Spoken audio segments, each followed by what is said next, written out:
I'm really excited about this summit because I get to learn a lot of new stuff, and DSC really helps me to identify and make my skills grow. DSCs are university-based student groups that come together and learn Google technology from each other. In DSC, I could not only learn about technical skills related about technology, but also here I could learn about soft skills like leadership, communication, and also mentoring. I've been developing NLP-based web applications at school, and with the Google technologies I learned at the summit, I'm looking forward to taking my project to the next level. We expanded developer student clubs this year to more universities and more countries across Southeast Asia. It is this summit where their journey begins. Over the next 2 days, DSC leads learn vital technical, problem-solving, and leadership skills from Googlers and industry experts before they go back to their universities to train more students, build projects, and contribute back to the community.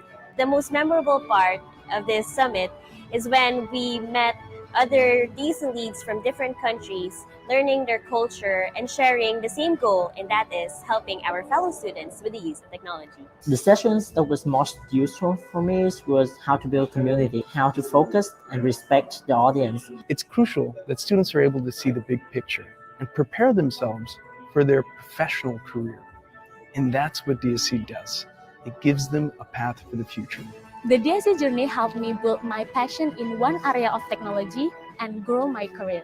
We want you to start connecting with, understand your community, understand your university, see what's going on in your city, talk to businesses, talk to NGOs, talk to your university, identify problem statements, and then work as a group to solve those problems and actually build solutions. I'd like to make sure that no one in my community is left behind. We're so excited to work with you all DSC leads from across the region, to see your career grow and support you solve local problems and create impact in your communities.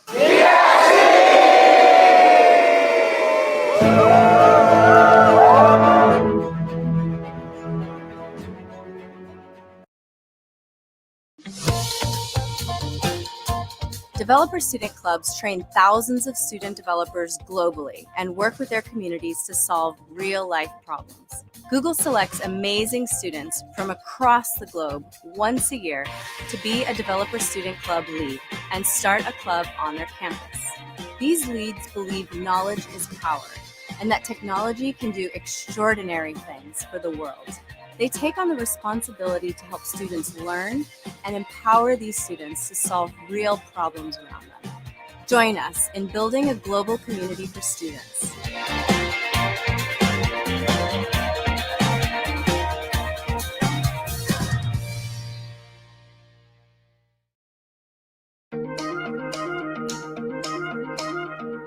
Hi, I'm Erica.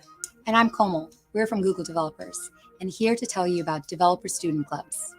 Developer student clubs train thousands of student developers globally and work with their communities to solve real-life problems. I'm sure you're curious how it works. Google selects amazing students from across the globe once a year to be a developer student club lead and start a club on their campus. These clubs host workshops to help students learn about Google technologies. And they work with local businesses, startup NGOs, even their universities to build real solutions for real problems. These leads believe knowledge is power and that technology can do extraordinary things for the world. They take on the responsibility to help students learn and empower these students to solve real problems around them. Through this experience, they not only bridge the gap between theory and practice for students, but leave a legacy of impact. Join us in building a global community for students.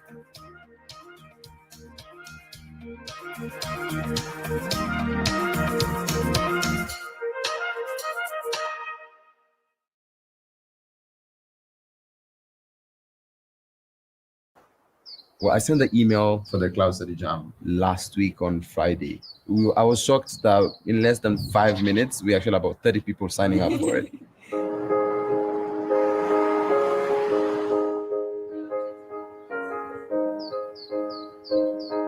Today we're having a Google Cloud Study Jam. So we have students coming from all majors. We have computer science, management information system, business administration, engineering.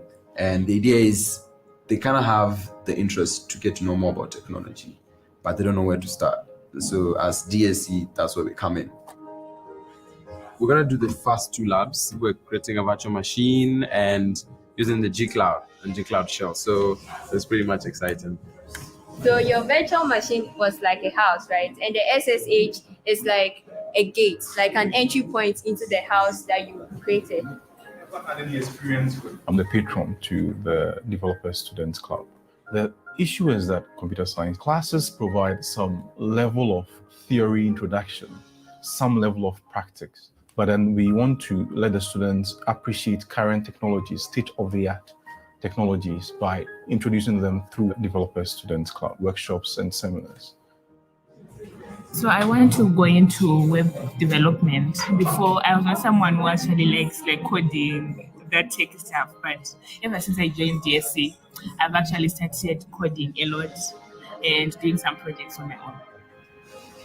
Yeah, students from all majors, they really want to know more about what they can actually do to contribute to problem solving in the society.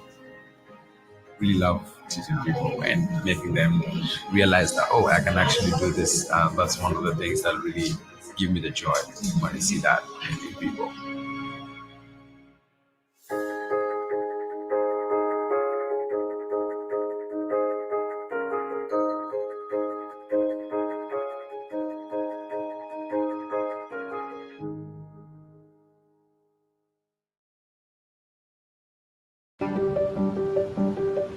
When I came to first year, I found it difficult navigating a lot of facilities on campus. Most first year students, they found it a major challenge. So I said, okay, this is something that we really need to solve. The DSC is a community where students who are like-minded come together to learn technologies in cloud, Android development, and web development. So after a few workshops, I figured that we could solve accessibility for first year students. We decided to use the mall as a use case to build a navigation system using AR technology. At first, people were like, this is really a complex problem to solve. But then after we broke the problem down, we realized that all the technologies we had to use, we had already learned them in our DSC workshops.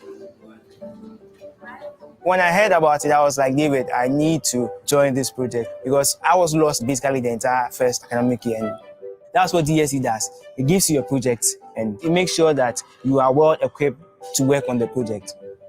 So we had a lot of volunteers and we broke them into teams. First, we had a Blender team to get a 3D model of the building. Then we had the Unity and Scripted team who got the models and made it interactive and available to the Android team, who built the screens and the app and used Firebase, which stores user data and for business analytics. And we had a UI team who created a designer set and all the dynamic interfaces you see. Last, we had a documentation team who put everything into one file to make it available to the open source community.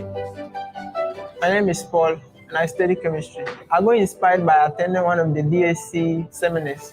I'm actually very impressed about my brother's journey here because as a computer science student, I just have to focus on the PC part, computer building apps, but he has something else to do. But he's still taking some time off to help us and he's really doing a good job.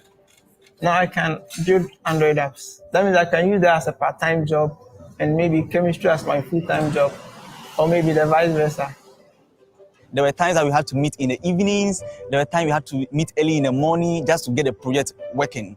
It was hard, but then we looked at the bigger picture and realized that, okay, we can do this. So, yeah, DSC is a family and it's about the learning of teamwork and leadership.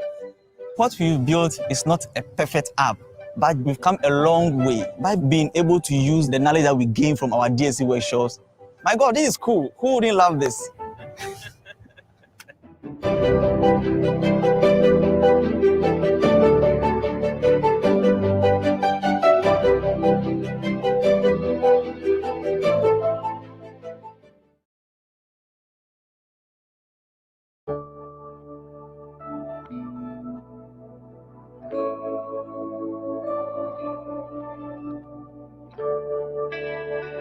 I want to be a developer who helps my friends and share knowledge to my friends who are deaf.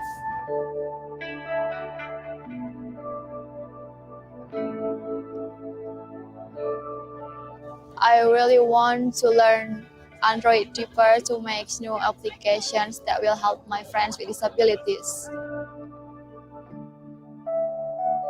There are lots of new things here that I really like, but the most thing that I like is the accessibility sandbox who has live transcribe and live caption. The application will help me, especially in class. When I don't have a volunteer next to me, I will put my application in front of me and then it will translate what the lecturer are saying.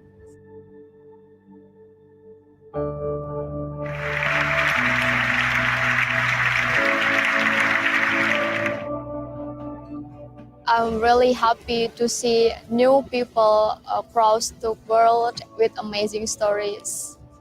I really want to thank all who come to me and says that I inspired them because it inspires me more. Thank you. Thank you. Thank you.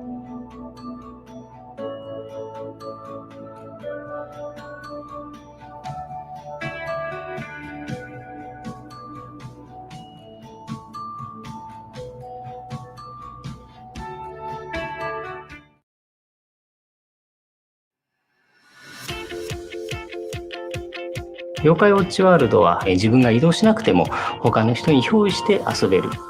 全国各地に特徴のある妖怪を配置しておりますので、旅行気分を味わえるというところが他のゲームとは違う新しいところとなっています。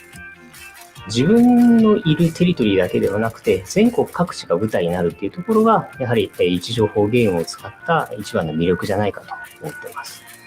リリース後、200万ダウンロードいただきまして、お客様の反響も非常にいい感触を得ております。単に地図を出しただけだと、ツールに見えてしまうというところがありまして、それをどうやって妖怪ウォッチの、ポップな世界観に近づけるかというところが一番課題となったところです。一番気を使ったのはテクスチャーですね。ビルのテクスチャーであるとか、日の移り変わりであるとか、ゲーム中で表現することによって、リアルな世界と妖怪ウォッチの世界観をなるだけ近づけるような工夫をしました。これだけ具体的な世界各国の 3D モデルを持った地図を出せるのは、やはり Google さんしかありませんでした。これだけの世界観を構築できる、簡単に構築できるというところが、やはり Google マップスプラットフォームの素晴らしいところだなと思います。密に一緒に開発できるっていうところは他にないとは思います。入院されている方が自分が外には行けないんだけれども、このゲームを通して旅行した気分になれるっていうところのユーザーさんの声をいただいたのが一番嬉しかったですね。ゲームとして遊んでいただくっていうところももちろんなんですけれども、自分が行った先でふと立ち上げてみるっていうような遊び方をしていただけると一番ありがたいなと思ってます。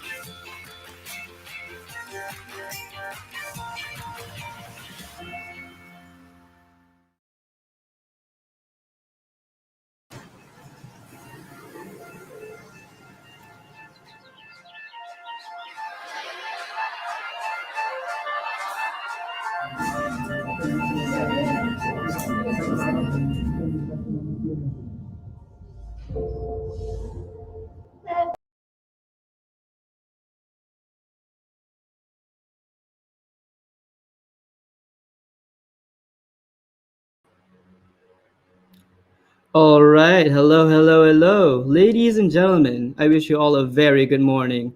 I, Hakiman, will be your host for today, and on behalf of the organizing committee, we are pleased to welcome all of you to DSC KitaHack 2021.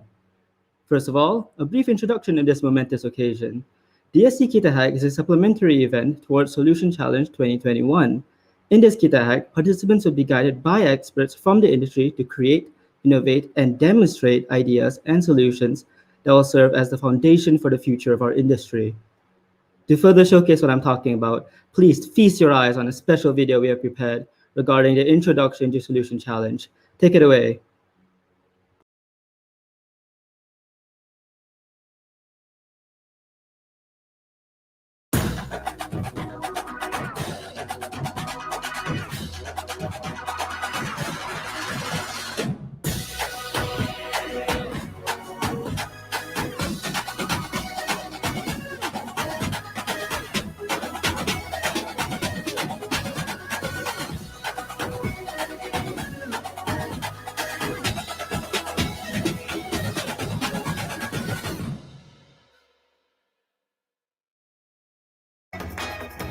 Let's check out the solution challenge. Let's do this. Okay, I'll present my screen. Welcome to the Google Developer Student Club's 2021 Solution Challenge. The mission of this challenge is to use Google technology to solve for one of the United Nations' 17 Sustainable Development Goals, aiming to end poverty, ensure prosperity, and protect the planet. Win cool prizes, mentorship from Google, and swag. Get help along the way from Google at training events, code labs, and hackathons. Submit your solution by March 31st, 2021. Register today. We can't wait to see what you build. Let's get started.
Hi everyone, I'm Erica Hansen, and in this video I will give you an overview of the steps and timeline for the Google Developer Student Club's 2021 Solution Challenge.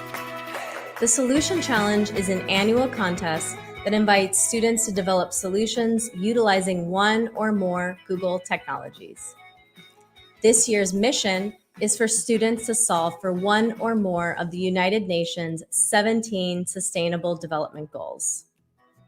Check out the next video in this series to learn more on these 17 goals and how to brainstorm ideas to help achieve them. For now, let's take a look at the complete timeline of the Google Developer Student Club's 2021 Solution Challenge. The steps can be grouped into 4 phases: register, learn and build, deep mentorship, and demo day. At this phase, you'll join a Google Developer Student Club virtually at your college or university.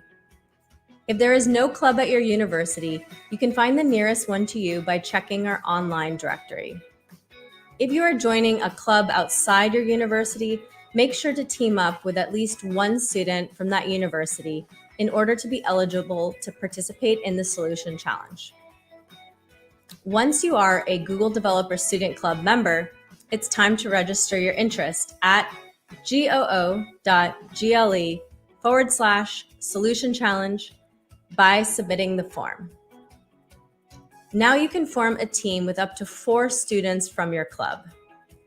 Ideally, your team members will have a varied set of technical and soft skills, so you complement each other's strengths.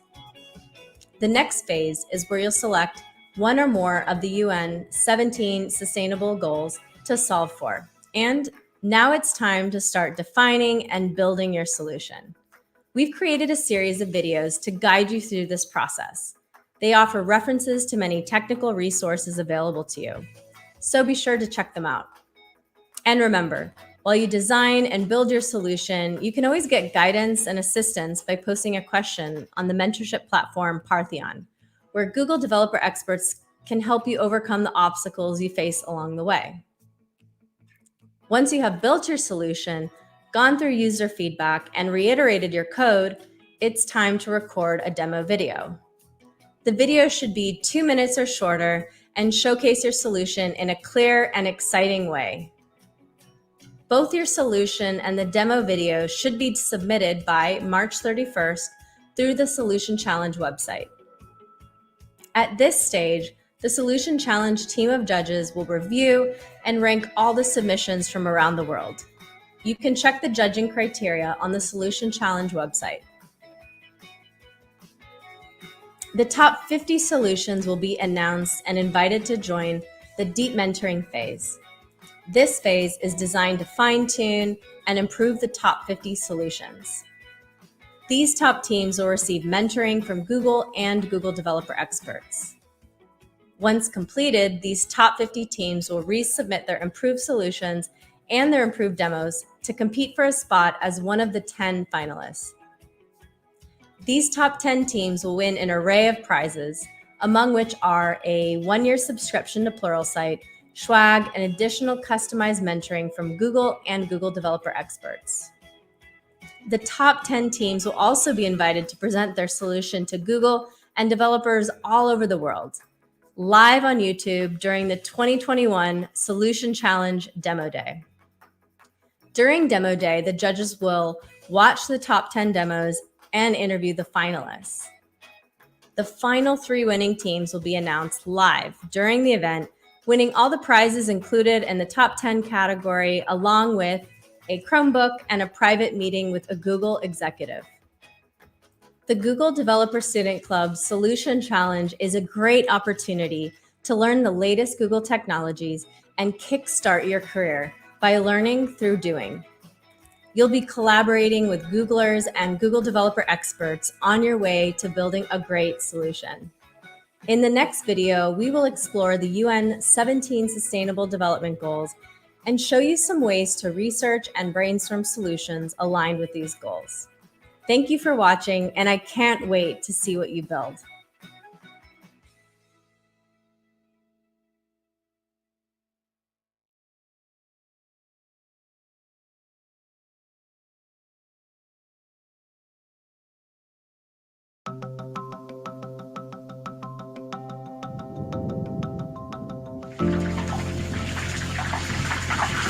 Saya dilahirkan di Bojonegoro. Ibu saya mendidik saya boleh bermain, tapi bermainnya itu nggak boleh jauh-jauh. Saya melihat kakak saya kebanjiran, yang paling parah itu tahun 2007, di mana rumahnya itu sangat tenggelam, banyak korban jiwa yang ditimbulkan, dan kakak saya itu kehilangan. Kemarin ya lumayan, kemarin. Ya. Kalau airnya semakin tinggi kan nggak bisa lalu lintas kendaraan kan nggak bisa lewat, kita biasanya pakai perahu. Palingnya kalau udah agak parah lagi kita ngungsi. Warga juga pasti resah, kalau enggak sebelumnya belum diberitahu kan resah. Kalau sudah diberitahu kan nanti ada persiapan. Saya ketika kuliah di PENS ini, saya pertama kali tahu DSC itu dari Dana. Seharusnya kita bisa menghindari hal buruk terjadi ketika kita mengetahui apa yang akan terjadi. Dana membantu saya sekali dalam hal tersebut bersama tim untuk membuat aplikasi L-Float. Alatnya itu bersifat kayak misal di sini bakalan ada banjir dari pemerintah bakal langsung tidak berdasarkan yang sebelumnya berdasarkan data kami itu berdasarkan dari WhatsApp. Jadi setelah itu penduduk bisa ke posko terdekat. Di sini ada lokasi-lokasi poskonya. Terus kita bisa kayak ngeset arahnya belok kiri maupun belok kanan gitu ada. Karena kita memanfaatkan teknologi arahan juga dari Google. Oke, sudah selesai? Oke, selesai. Kemudian kita mencoba ke sana, kita menunjukkan ke warga Bojonegoro. Kalau sekarang kalau ada aplikasi ini kan bisa langsung masuk ke HP-nya masing-masing. Jadi semua warga langsung otomatis langsung tahu. Di sini kita milih Balai Desa Mulia Agung, ya. Arah. Ya. Di sini kita bisa lihat di posko ini ada berapa banyak orang. Membantu banget berarti ya, sangat amat membantu. Iya. Ini rencana emang akan kami rilis ke Bojonegoro. Oh gitu ya. This is the power of DSC students all over the world. We can learn and teaching together and also to solve local problems. Dengan adanya aplikasi L-Float ini, saya merasa sangat senang sekali saya bisa membantu warga masyarakat Bojonegoro, terutama untuk kakak saya.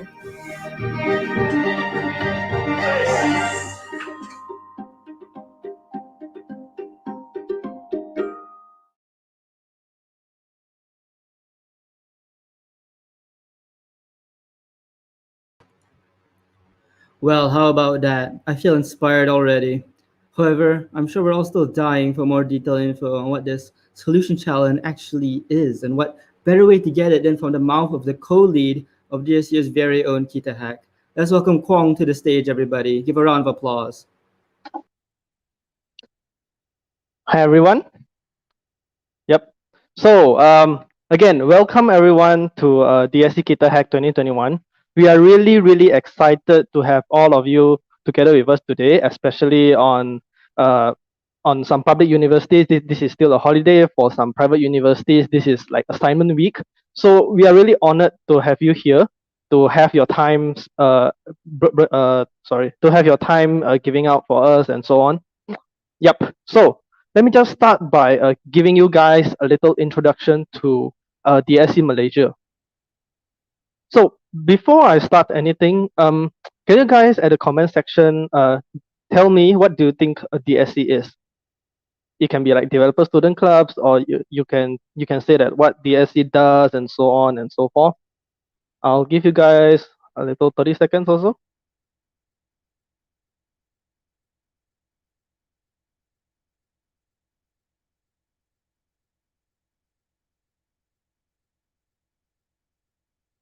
Donut Science Club. Wow.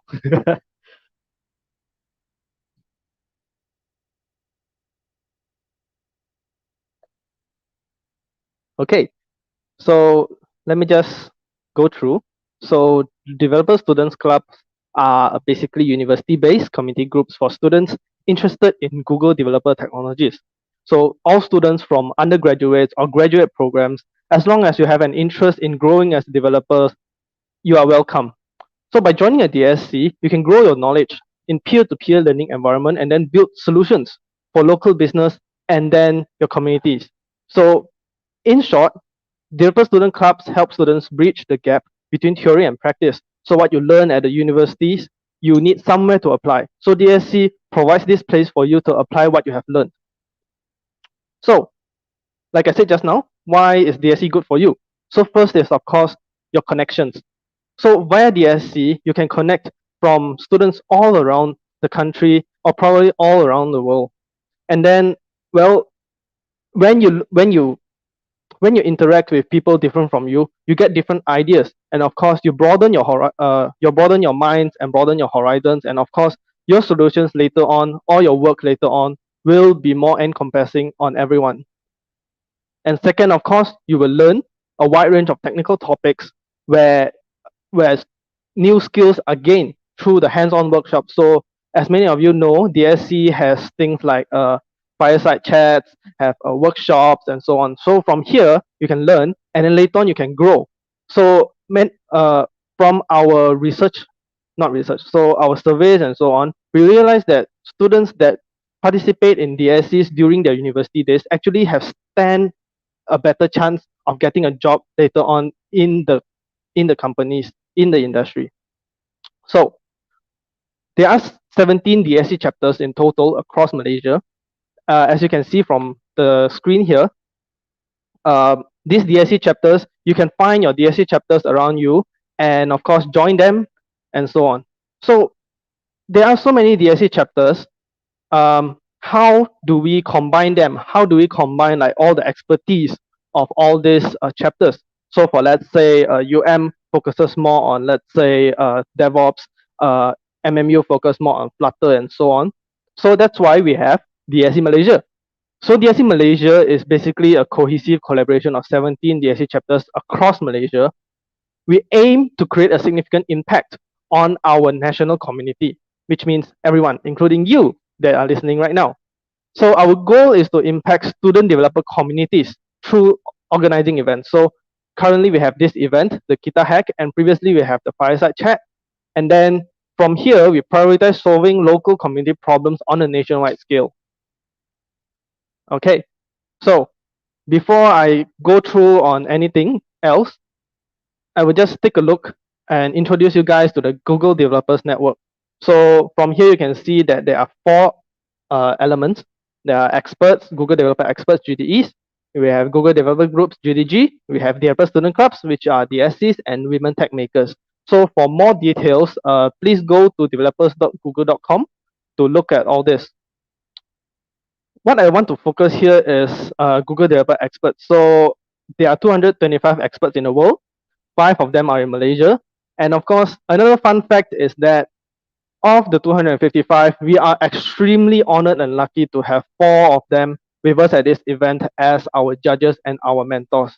So these people are really awesome and I'm really excited because I believe that they will give you guys the best advice for your solution challenge.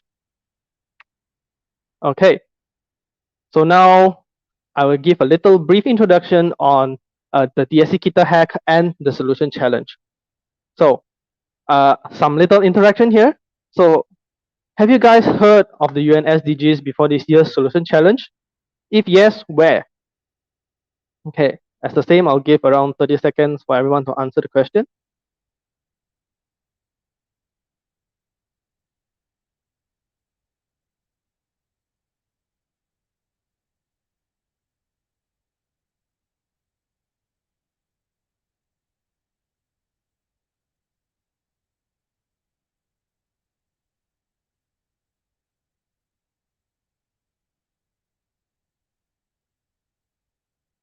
Interesting. So many of you have heard from Sunway Uni, Sunway College, and of course, universities and Facebook. So yeah, social medias are really important, right? So this is also how you know about this event. So, yep, the huge signboards at Sunway, I also seen it personally myself, and yo, it's really nice there. And of course, I can see from their desktop wallpapers of their labs and so on, everything got SDG plastered over there. Okay, so I'll give a little brief introduction on DSC KitaHack, but before that, let's take a look at what the solution challenge is. So the solution challenge is basically an annual contest presented by Google Developer Student Clubs, which is DSCs. They invite students to develop solutions for local community problems using one or more Google products or platforms. So from just now, the introductory videos and so on, you can see that people have built flood apps to solve the local issues of flooding at Indonesia, to solve those deaf people's issues, or to solve the navigation problems of first-year students at their university. So you can see from the pictures there, actually, those are the winners from last year's solution challenge. Okay, so look back at last year's solution challenge. We have around 800 chapters joining from around the world. From this year, it is estimated that around 1,200 chapters from around the world will be joining too. And then last year, about 100 were from Southeast Asia. specifically Malaysia, Singapore, Indonesia, Vietnam, Philippines, and Pakistan. And then the problem with last year's solution challenge is that the solutions were so good, right? Google had a really hard time on deciding what it is. So they decided to give 10 prizes for everything. So you can see from over here, we have free speak, uses machine learning to analyze tools and then to give a virtual coach on your body language and so on during presentation, or even a corona ban, some Flutter and Google product to let them inspire and attend self-help gatherings run by suicide prevention centers. So you can see the solutions here range from A to Z or even beyond Z. So people say that the sky is the limit, but for the solution challenge, right, the sky is just the start. There's no limit on what you can do to solve local issues from time to time. So I will not talk much. Taki, please present the video on what they did on last year's solution challenge. Taki?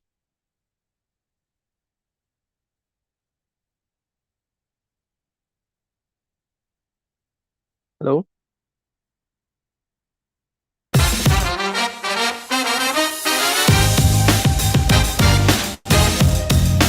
Developer student clubs are university-based communities where students learn about Google technology and use their skills to solve local problems.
Welcome to the Developer Student Club's 2020 Solution Challenge Demo Day.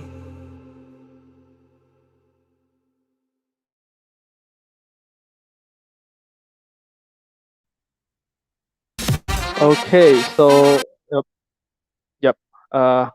So I think there's some issues on our side on the internet connections and so on.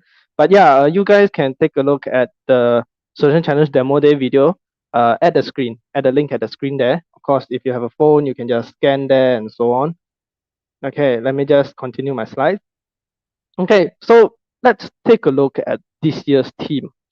So many of you know that this year's theme is the Sustainable Development Goals, the 17 Sustainable Development Goals derived by United Nations in 2015, yeah, sorry. So these goals are created by United Nations to be achieved by the whole world by 2030. So this is agreed by 193 United Nations member states to end poverty, ensure prosperity, and protect the planet as a whole. So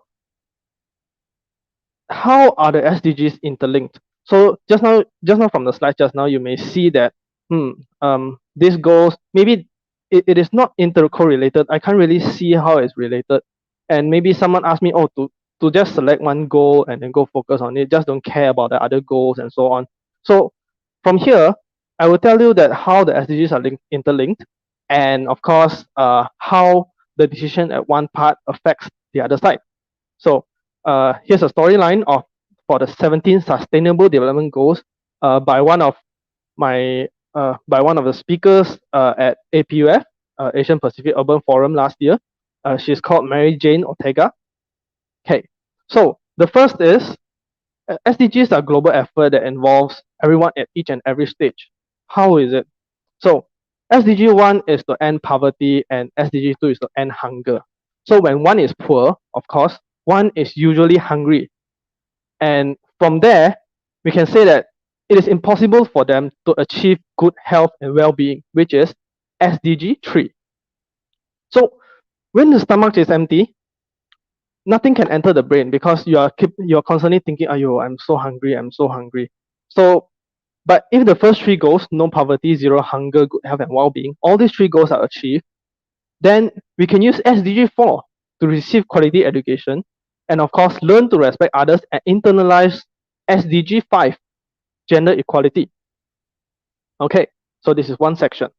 So when you're living in a house, regardless if you own it or whether you rent it, it makes it possible for us to work towards SDG 6, clean water and sanitation, and SDG 7, affordable and clean energy. Okay, for water supply and electric connections to continue flow, we need SDG 8, decent work and economy growth, because no one is going to build an infrastructure if there is no economy towards it. Okay, with a decent job, from there, we can afford SDG 9, technology for all, which includes, of course, our renewable energy, desalination, wastewater treatment, solid waste management, across others, and of course, our infrastructure, our favorite 5G, and so on. And then from there, adults and children, of course, have their own cell phones, and computer literacy is on the rise, and this can be a vehicle towards SDG 10 to reduce inequality. So this is not only among individuals, but also among nations. So as you can see, cases around the world and so on, people can go through their social medias and stuff to make sure that maybe oppressors don't give equal opportunities to everyone and therefore reduce the inequalities. Okay, so from now we know that, of course, the world is moving towards an urbanized society where the majority of population is living in cities. So these are the engines of growth and therefore must be safe, sustainable, and resilient. So this is our SDG 11, sustainable cities and communities. Therefore, from there, we must find irresponsible consumerism and work for a very responsible approach, which is our SDG 12, a responsible consumption and production. So let's say you consume, you use plastic, and you will need to remember to recycle it at the correct places. So from there, it feeds into SDG 13, which gives us an action towards climate change. And from there, we can fix life below water and life on land. We can even give more wildlife their places to roam and of course to coexist with us.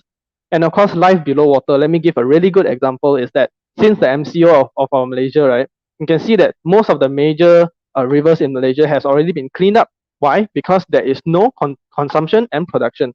So if let's say we continue our consumption and production, but we do it responsibly, these places can still be the same as it is.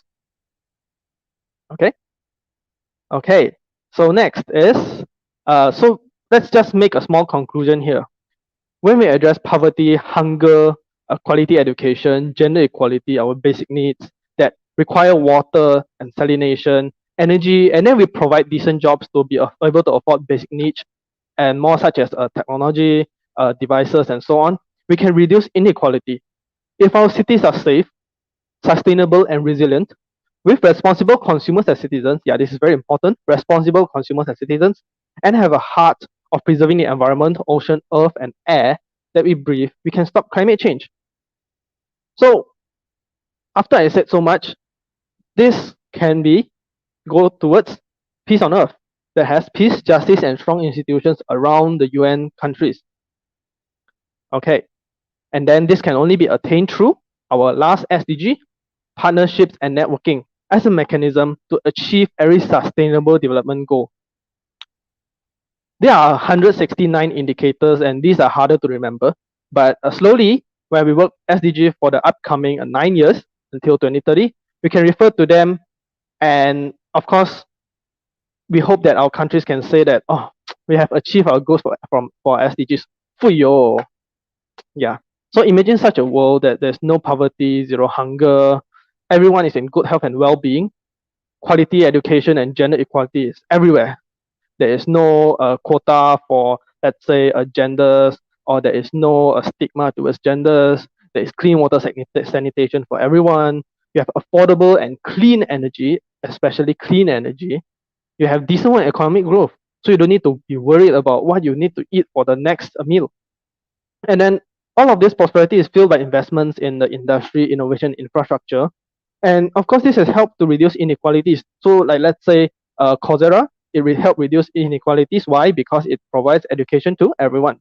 So, and let's say later on we live in sustainable cities and communities, we do responsible consumption and production.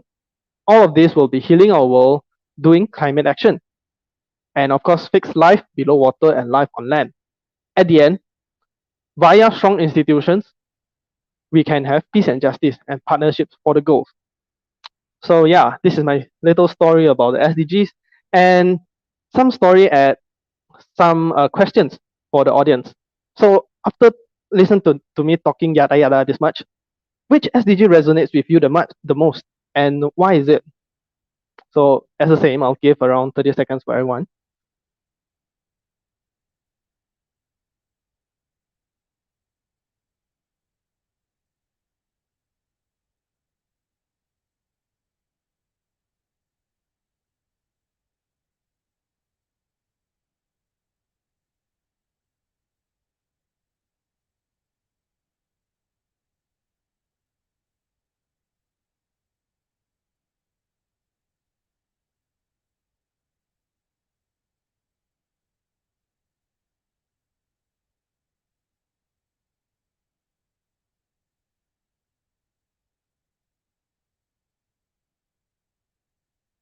Okay, so I talk about this much,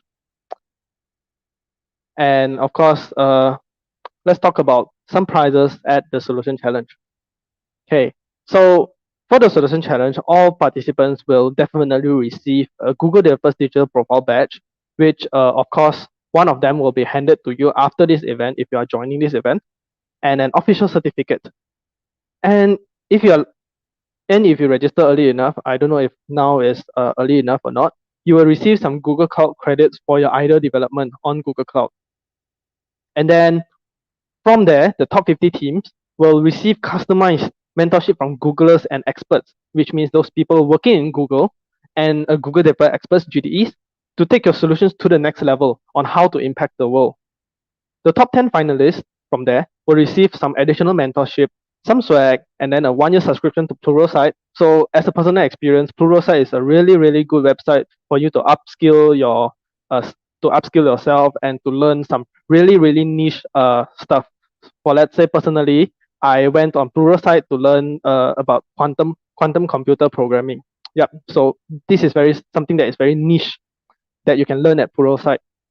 And of course, from there, the top 10 can showcase their solutions to Googlers and developers all around the world at Demo Day Live on YouTube. So imagine 1 billion people around the world are watching you to present your solution. Is it very lucky, right? Yeah, you don't have this opportunity every day. And of course, the top 3 winners will receive a Chromebook or coffee chat with a Google executive, which I've asked some of the Googlers, they don't even have this chance, and a feature on the Google Developers blog. Okay, so after everything here, I'll just quickly run through the 2021 Solution Challenge timeline.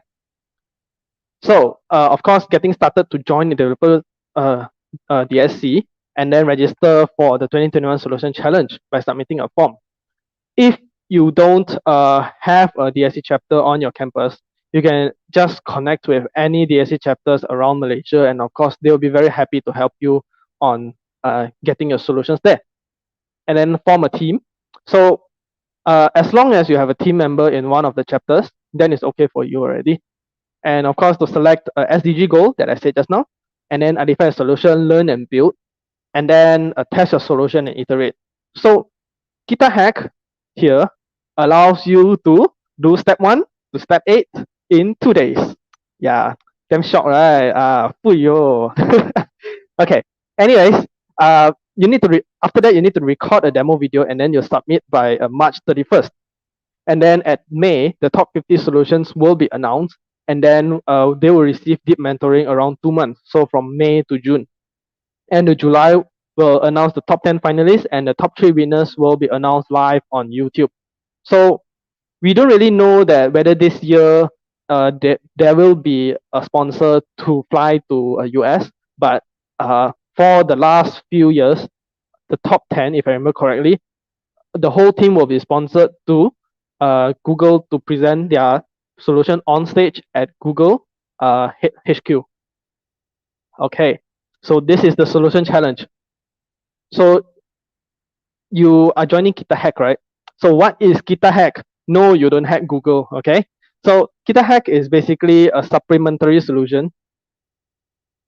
Okay, KitaHack is a supplementary solution to solution challenge, supplementary event, sorry.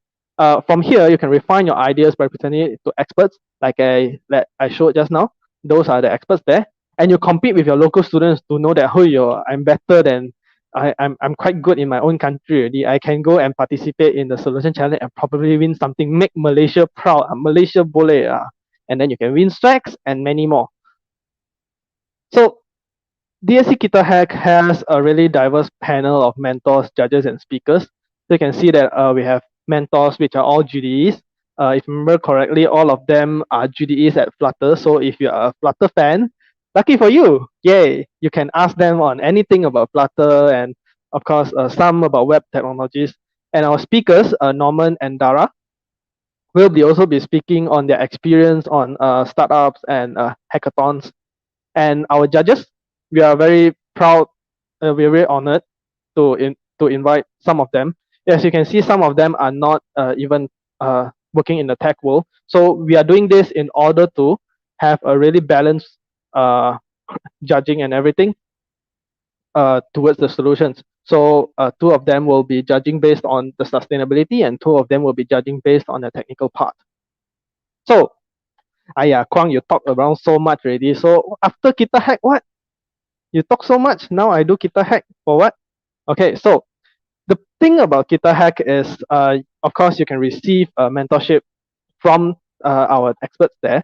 And after the KitaHack, you have 2 weeks to refine your solutions and based on the valuable feedback you receive. And then after that, you submit your solution. Of course, before 31st of March. Remember, before 31st of March. And then you wait for the top 50 announcement, which will be announced at May. So at the meantime, why don't you skill up at any DSCs? So many of us know that everything is going online now. So basically, you can just go to DSC Malaysia and see what DSC Malaysia is sharing. So you can join events anywhere. So let's say MMU is sometimes doing things about Flutter, UTP is doing their own podcast and so on. So these are the DSC chapters around Malaysia. Just join any of them and just make yourself at home. After everything, of course, you can go to the Partian platform. After you register for the solution challenge, you can go for the Partian platform and connect with around 5,000 students and 100 plus of GDEs on that platform. So from there, you can ask questions and they can help you to solve and everything. And yep, your feedbacks and ideas, technical advice. So we are really excited to see what you built for our KitaHack. To be honest, we are very surprised that so many teams are joining this year. We have around 20, if I remember correctly, joining our DSC KitaHack. So it's a really beautiful number, and I believe that the solutions that you guys are provided will also be very, very beautiful. Yep. So from all of us from all of the committee members, we call it Kayao, at Oi. So we can't wait to see what you will build later on. So that concludes my presentation. Thank you, everyone. Yo, thank you so much, Kong, for your speech. What would you say your expectations for this year's KitaHack? Well, actually, I expect things very simple. I expect everyone to explore and have the most fun. What is the fun of a hackathon if you don't have fun? If you don't have fun, then it's something like you're going to your university course only, right? There's no point in doing a hackathon anymore, right? Right? Okay, we have a question from Bits Reed. He asks, should I be in a university to join a DSC?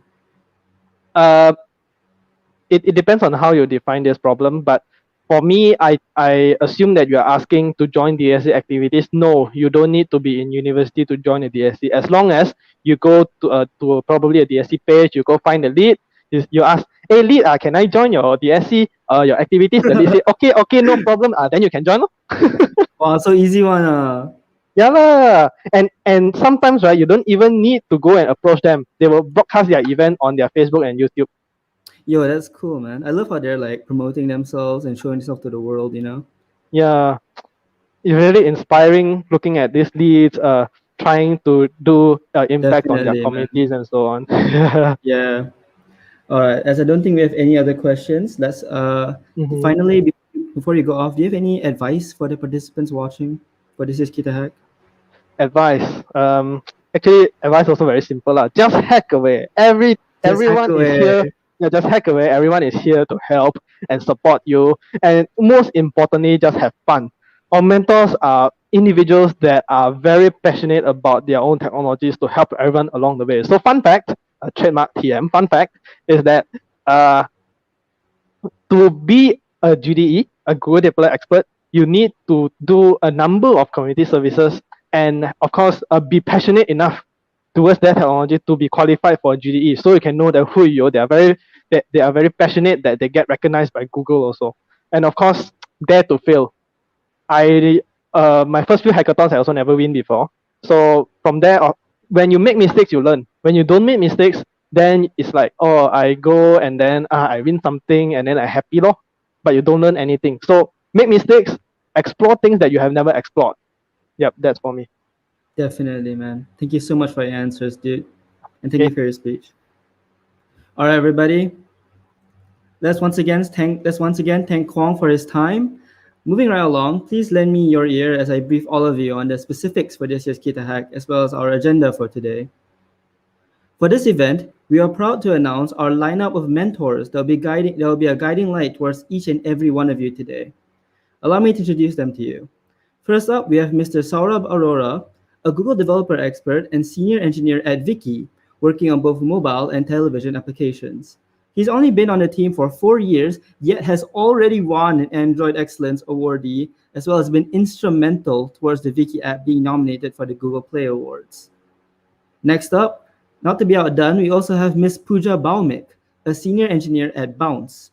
She's an early Flutter adopter turned Google developer expert who loves to share her wealth of knowledge through blog posts and public speaking, amongst other platforms as well. She's also very passionate about diversity and inclusion, which is showcased in Women Droid in Bengaluru, which supports personal and professional growth objectives for women developers. Last but certainly not least for our mentors for today, we also have Mr. Pawan Kumar, the head of mobile engineering at Frontier. He's a Google developer expert for Flutter, Dart, and WebTech too. Aside from his position at Frontier, he also runs a YouTube channel named MTech Viral. You might have heard of it, where he makes tutorials about technology and boasts about 80,000 subscribers and almost 7 million views. He is also the founder of CodePer, a platform to help enhance coding skills. Keep in mind that these 3 people that I just mentioned will be helping you guys personally in your project. So I hope you guys are really excited about that.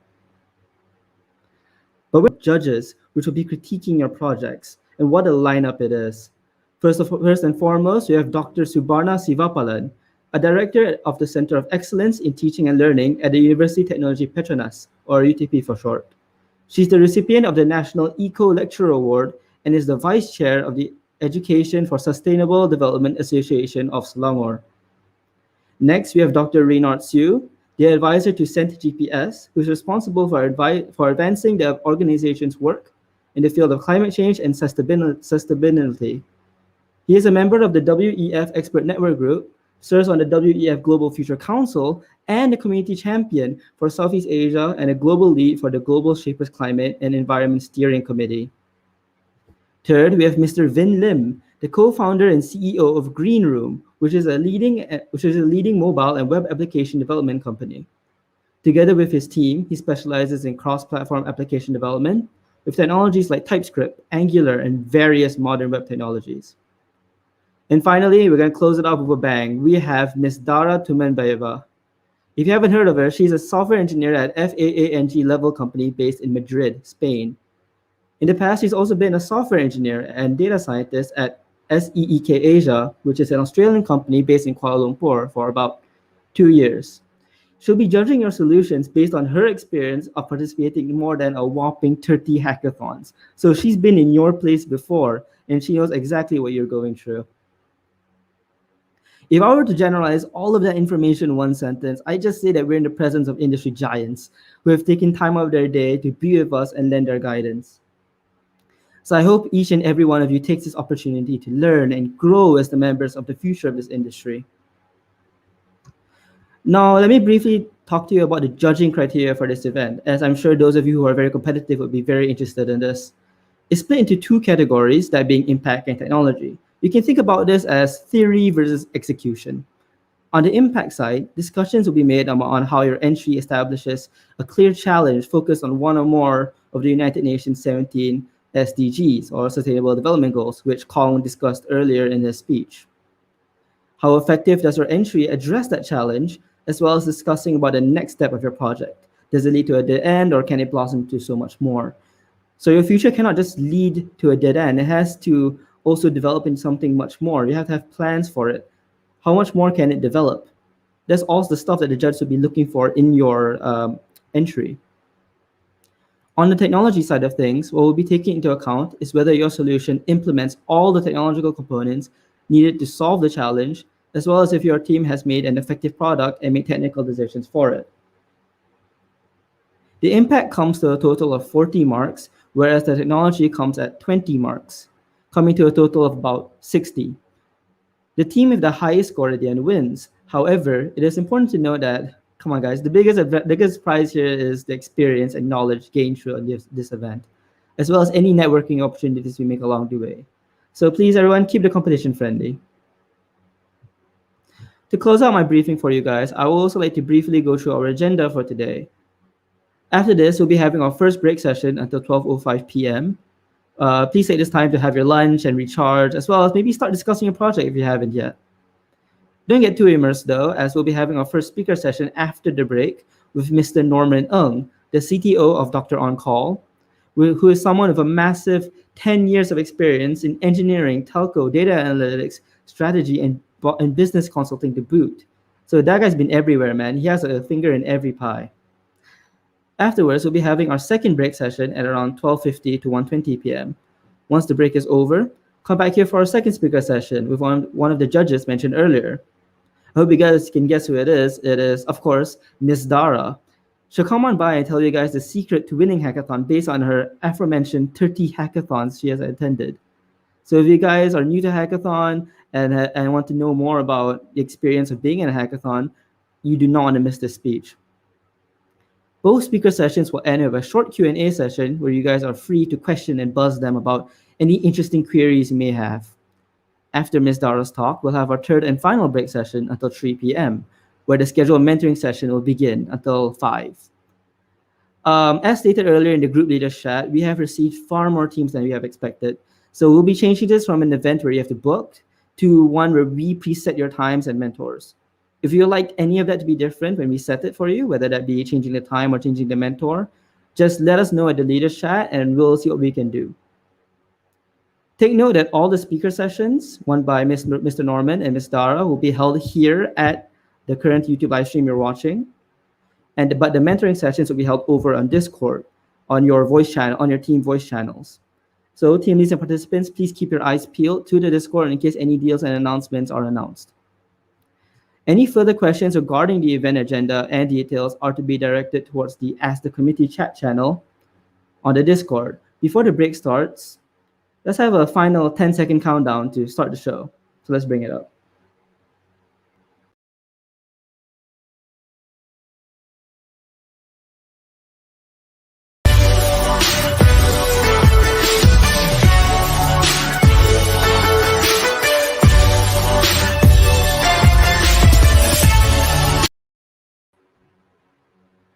All right, everybody. Good luck, guys. Take care and enjoy this year's KitaHack. See you back here at 12:05 p.m. Please don't miss it.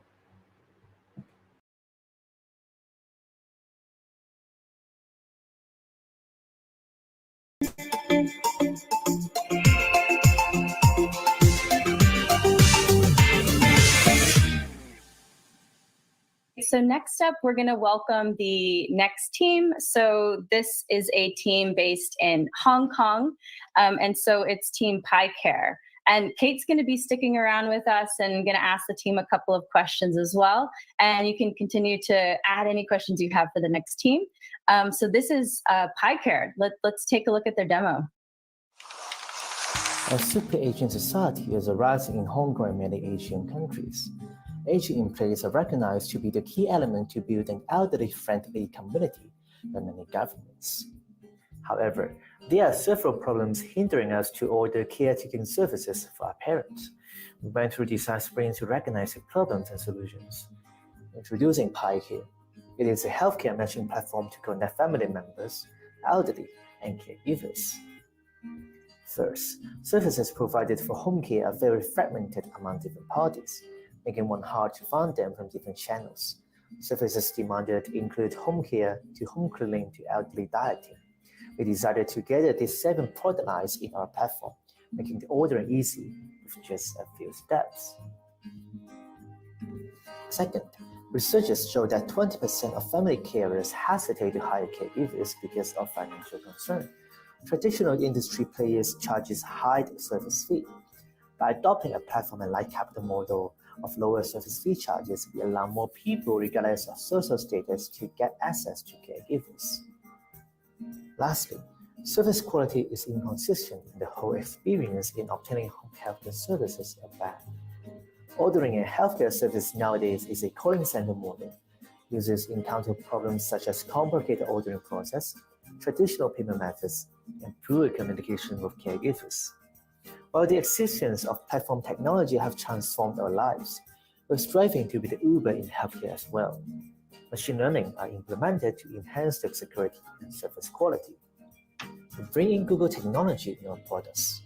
Our rating, feedback, and tips system allow caregivers to provide better services for satisfactions.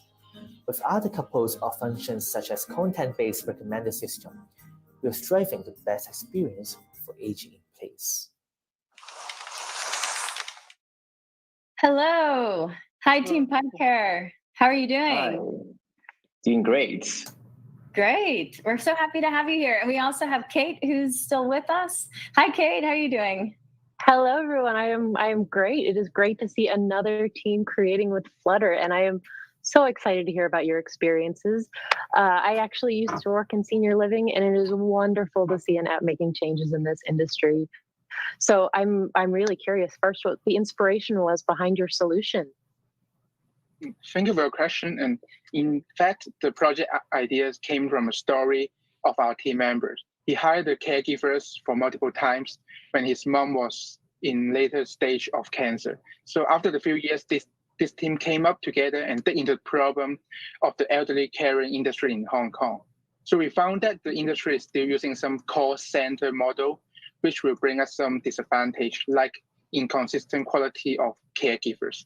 Therefore, we built up this app as a foundation, and we hope that we can move a little bit forward for this aging society. So we provide a healthcare matching platform as the entry point to elevate the user experience of the elderly caregiving service. That's why we built our PieCare app. Thank you. That is so great. I can imagine so many people that are going to benefit so much from this. What would you say were some of the benefits of using Flutter to build your user interface? Yes, thank you for the question. The reason we chose Flutter is that we see a huge potential in this exciting technology. Firstly, it is very easy to learn since the syntax and logics of Flutter is very explicit.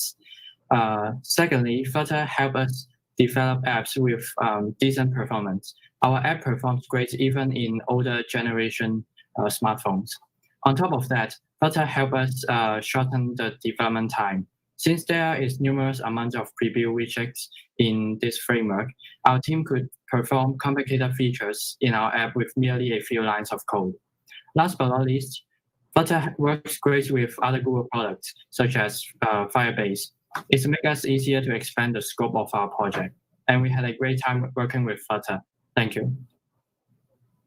That is so great. I can't wait to pass that on to everyone on the team. Really well done. Congratulations. Great, thanks. So let's take a question from the live chat. I see people are asking a number of questions in there, and thank you so much for doing that. Let's see what question we have.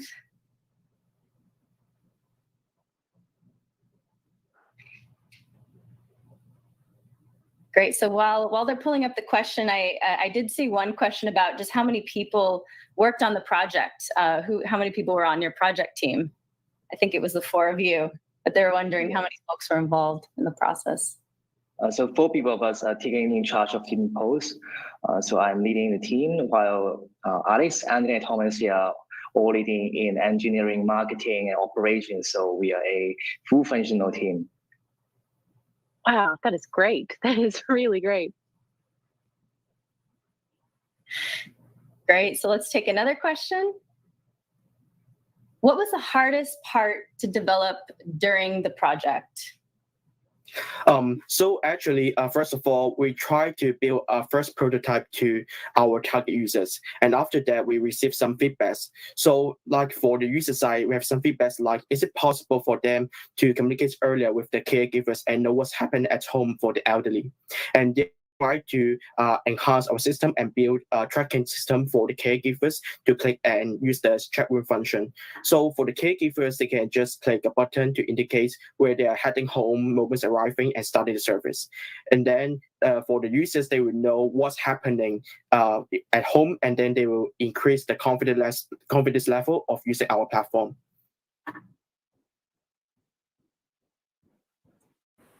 That's great. All right, thank you. Thanks so much for sharing. And yeah, I think that's all we have time for, but thank you so much. Did you enjoy working on this project and being part of the competition? Yeah, the experience is really amazing. We have literally spent a few nights, overnights to work. Despite it's a tough one, but we really enjoy the process. And definitely our relationship has been improving a lot after that. We love this competition a lot. Thank you. Great, thank you so much. And thanks for your dedication. I'm sure there were late nights and great work by your team. Great, thank you so much for sharing with us. And also thank you to Kate for joining us for these 2 projects. We're going to be welcoming some more guests and Google guests in just a moment. So thank you to all of you, and thanks Team PyCare for this awesome solution and for being part of this competition. Yeah. Thanks, everyone. Thank you. Thanks. Thank you. See you. Bye.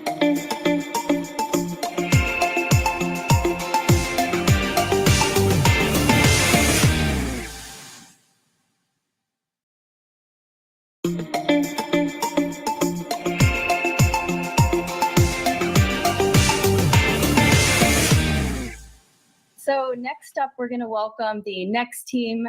This team is Tulibot from Indonesia, and we're going to have Anu from the Cloud AI team joining as a co-host to ask the team a couple of questions. I'm really excited to see the smart gloves and smart glasses that they worked on. So let's take a look at their demo and see what they built. 400 million people all over the world are suffering from disabling hearing loss, and communication became one of the biggest problems that they are facing. An exclusion from communication can have a significant impact on everyday life. It can cause loneliness, isolation, frustration, and discrimination. Then what can we do? Tulibot came as the solution. Tulibot is an integrated assistive device created to help the communication, especially for people with hearing loss. Smart glasses is one of the devices that's offered by Tulibot. It's an integrated assistive technology that's able to transcribing audio input into text output. It's very nice to meet you all.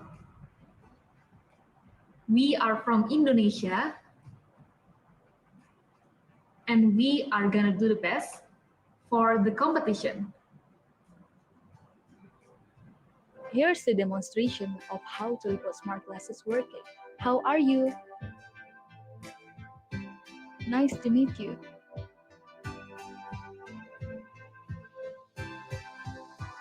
These are several options in Tulibot application. Virtual reality, smart glasses, These devices are connected with Bluetooth to make sure that the phone are connected with the smart glasses. And then we have live transcribe. Hello, nice to meet you. Deaf people are communicating by doing sign language. This brings the idea to us to developing smart glove prototypes. These gloves are able to transcribing gesture into audio output.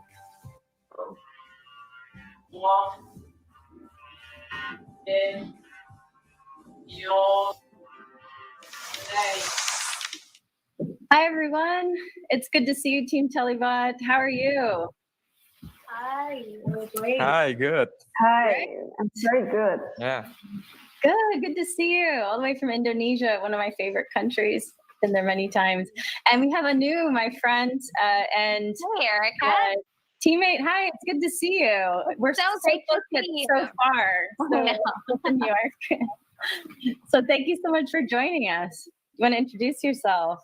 Yeah, sure thing. So, hi everyone. My name is Anu Srivastava. I am an engineer in developer relations for cloud AI and ML.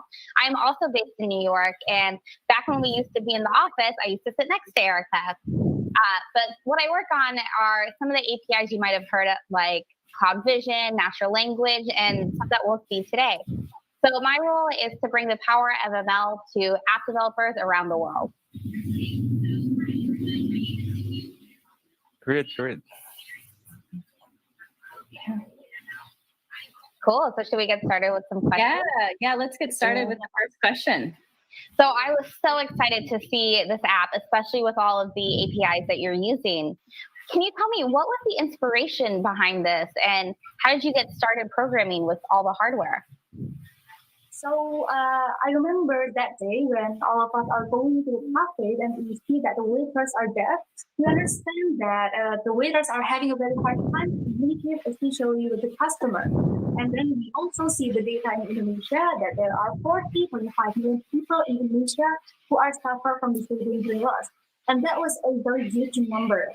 And we are understand that deaf people are having inequality in their life, especially in education and communication. And at that moment, we are thinking like, why can't we try to build a solution that might be helpful for deaf people, especially in their communication? And for the hardware, because all of us are starting from different major, we are trying to mapping the problems in the development, and then we start just to develop the hardware and the program. Super cool. I had a question about the gestures. So you have the gestures and then you're able to output it as audio. How did that work?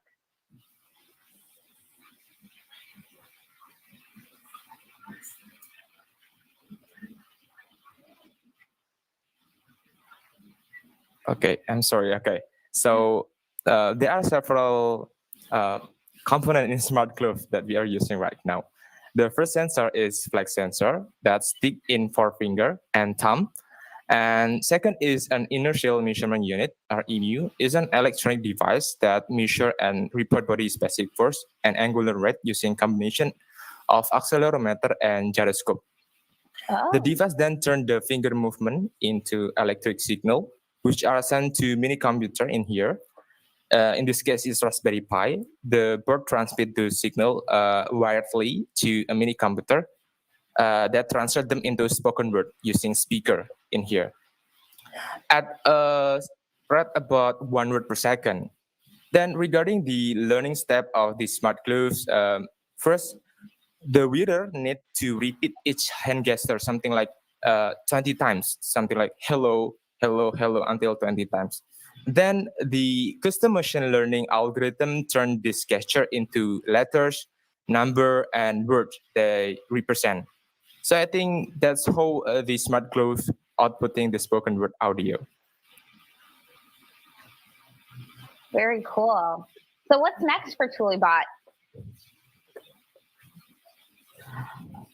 For the next plan, we will develop the three things from Tulibot. So the first, we will use copy and display module on smart glasses to project the output.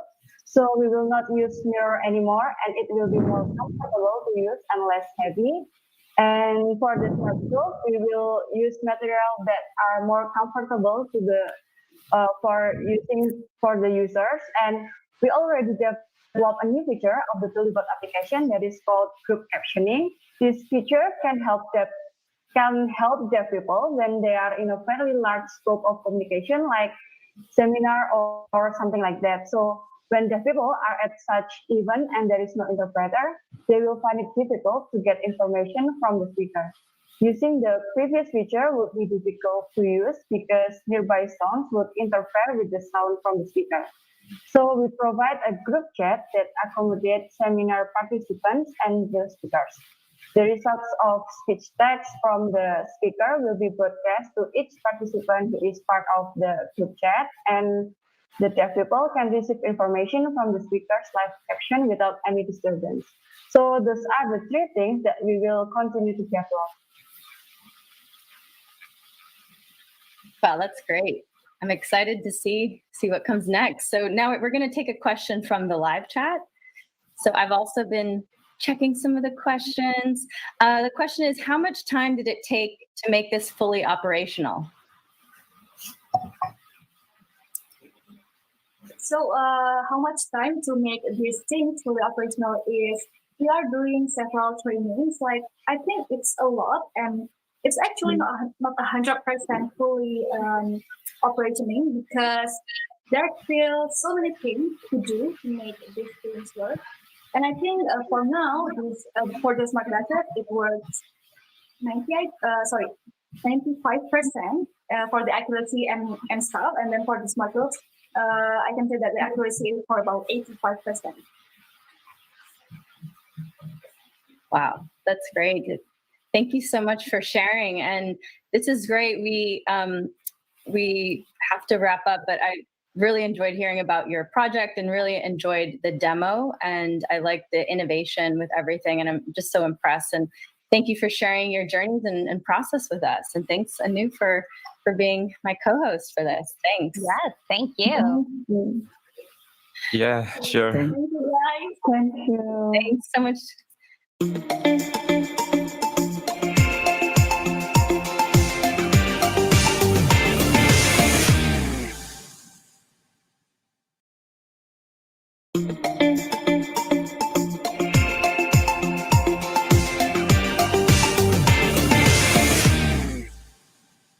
So next up, we are going to be introducing the team called Worthy Walk. They built an app called Worthy Walk, and they're based in Pakistan.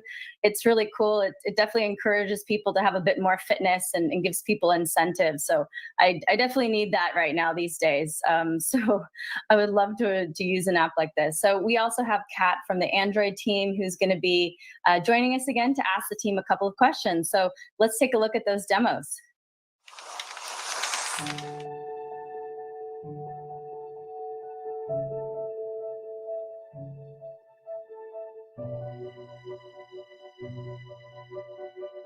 From the past few years, Pakistanis have forgotten how important this daily walk is, due to which the disease pattern is gaining its huge changeover from acute, specifically in South Asia, where malnutrition is given its due attention. But the emerging epidemic of obesity tends to overlook, where it causes 2 million people deaths every year globally. Having said that, there is another issue faced by our local businesses, where they are having trouble reaching out to their potential customers. So to help these people out and to bring these death numbers down, we have developed an application called Worthy Walk.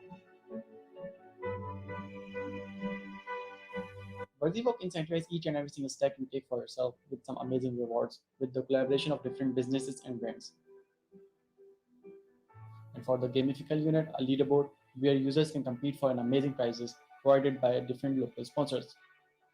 We launched this application back in December 2019, and here are some of the users' feedback. So Worthy Walk kept motivating me to walk while it's leaderboard. There are people who are trying to compete with each other. So I also tried to compete and I won on a bonus. I lost a lot of weight and won in air dots. So it's a win-win situation. It's very easy to use. I highly recommend you guys to try it.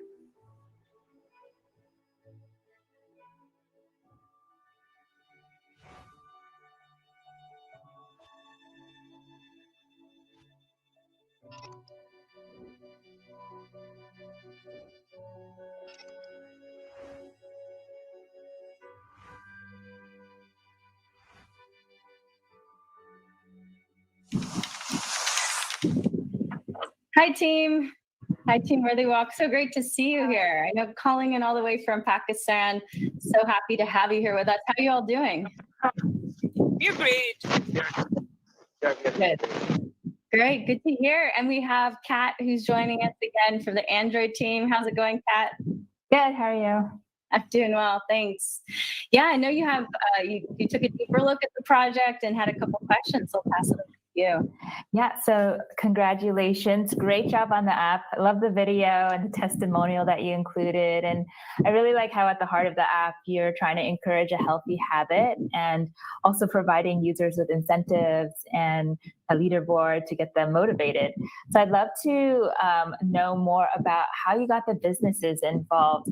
What was it like approaching these businesses and what's your strategy going forward? Yeah, so thank you so much for asking this question because, at Worthy Walk, the one thing that we were very much excited about was that how we are incentivizing each and every walk of the user. So for that, when we first launched this application back in December 2019, so we identified that our major user base is youth and students in general. So we looked for brands that can reward students with tremendous discounts and deals. And so we were very much focused in bringing local brands that are just entering the market so that we can provide them marketing and promotions through our social media platforms or application or website as well. And the other thing that worked for us was the CSR. And CSR is basically the corporate social responsibility, which is nothing but a regulation that a brand has to agree to take part and contribute in this venture as a charity nature. So, which is, in turn, allows them to build a positive brand around themselves. And I think for the future, we are, very much open for, I think, the paid promotions through promo codes and the ad banners so that we can, use this idea for our monetary benefits as well. That's great. It sounds like you're building a whole ecosystem, and it's win-win for the users as well as for the businesses. So great. So I'd love to know more about the technical details of the app. Was there certain parts of the Android platform that made it easier to build, or were there certain parts where it was more challenging and you had to maybe implement something custom? Okay. We actually mentioned that. So to keep that in mind, we actually have to make sure that this is supposed to be clear enough for everything that no one can actually take part of technology. So to deal with this challenge, we actually have to do. And it's a bit hard to hear you. Sorry about that. If you could talk into the mic a bit more.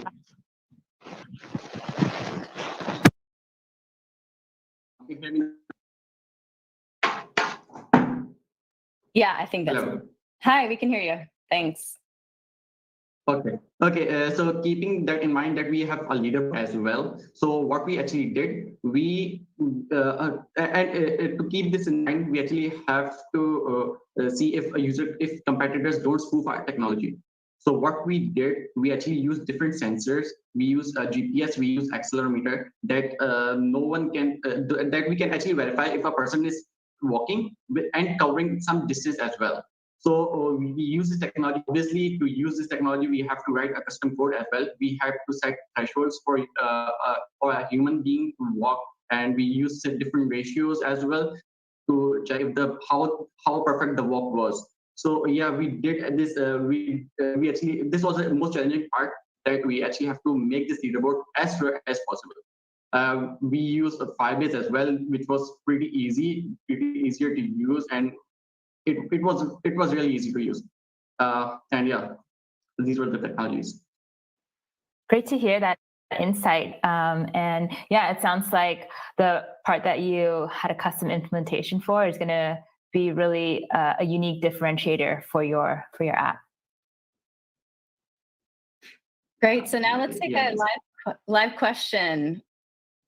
We're going to pull from the live chat. How did you test your app in the real world? Okay, so actually we launched this application back in December 2019. Before that, we didn't test it well, but the first in 3 months, we actually launched this as a beta version of this application. So what we did, we launched this application from our university, the Fars University, Pakistan. We actually launched this application first in our university, and we actually encouraged every student to use this application and tell us what are the problems you guys are facing, and what should be added or what should be fixed. So for the first 3 months, it was hard to do because people were actually texting, this is missing, and you can actually add this, and we got a lot of feedback as well. So yeah, we tested this application back in December 2019 for the first 3 months. Great, and I see that you must have improved the app a lot. You have really great ratings on Google Play, so congrats for that. Thank you so much. Yeah, that's great that you've launched and people are using the app, and it's helping people stay fit. So that's really good to see. Great. So thank you so much for joining us and talking to us more about your project Worthy Walk, and really appreciate you being here with us. And Kat, thank you so much for joining us for the last couple of projects. Of course. It was a lot of fun. Thank you. Thank you.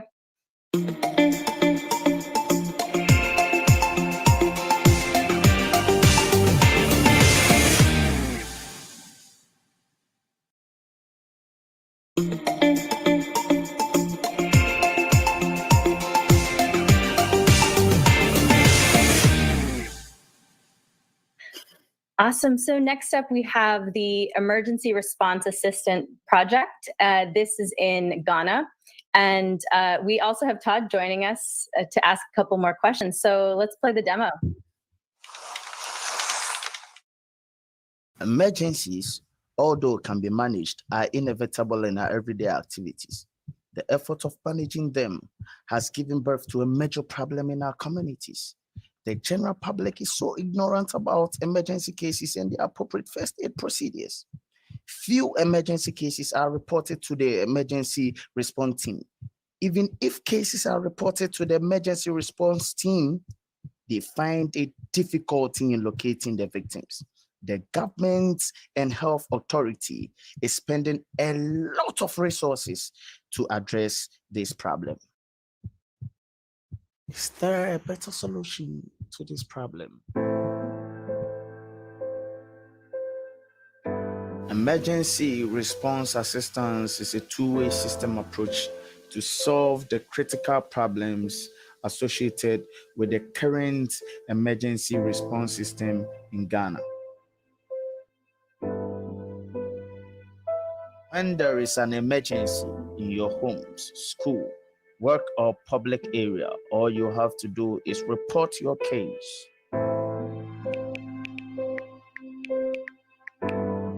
Health authorities will receive your report with your exact location and respond to you.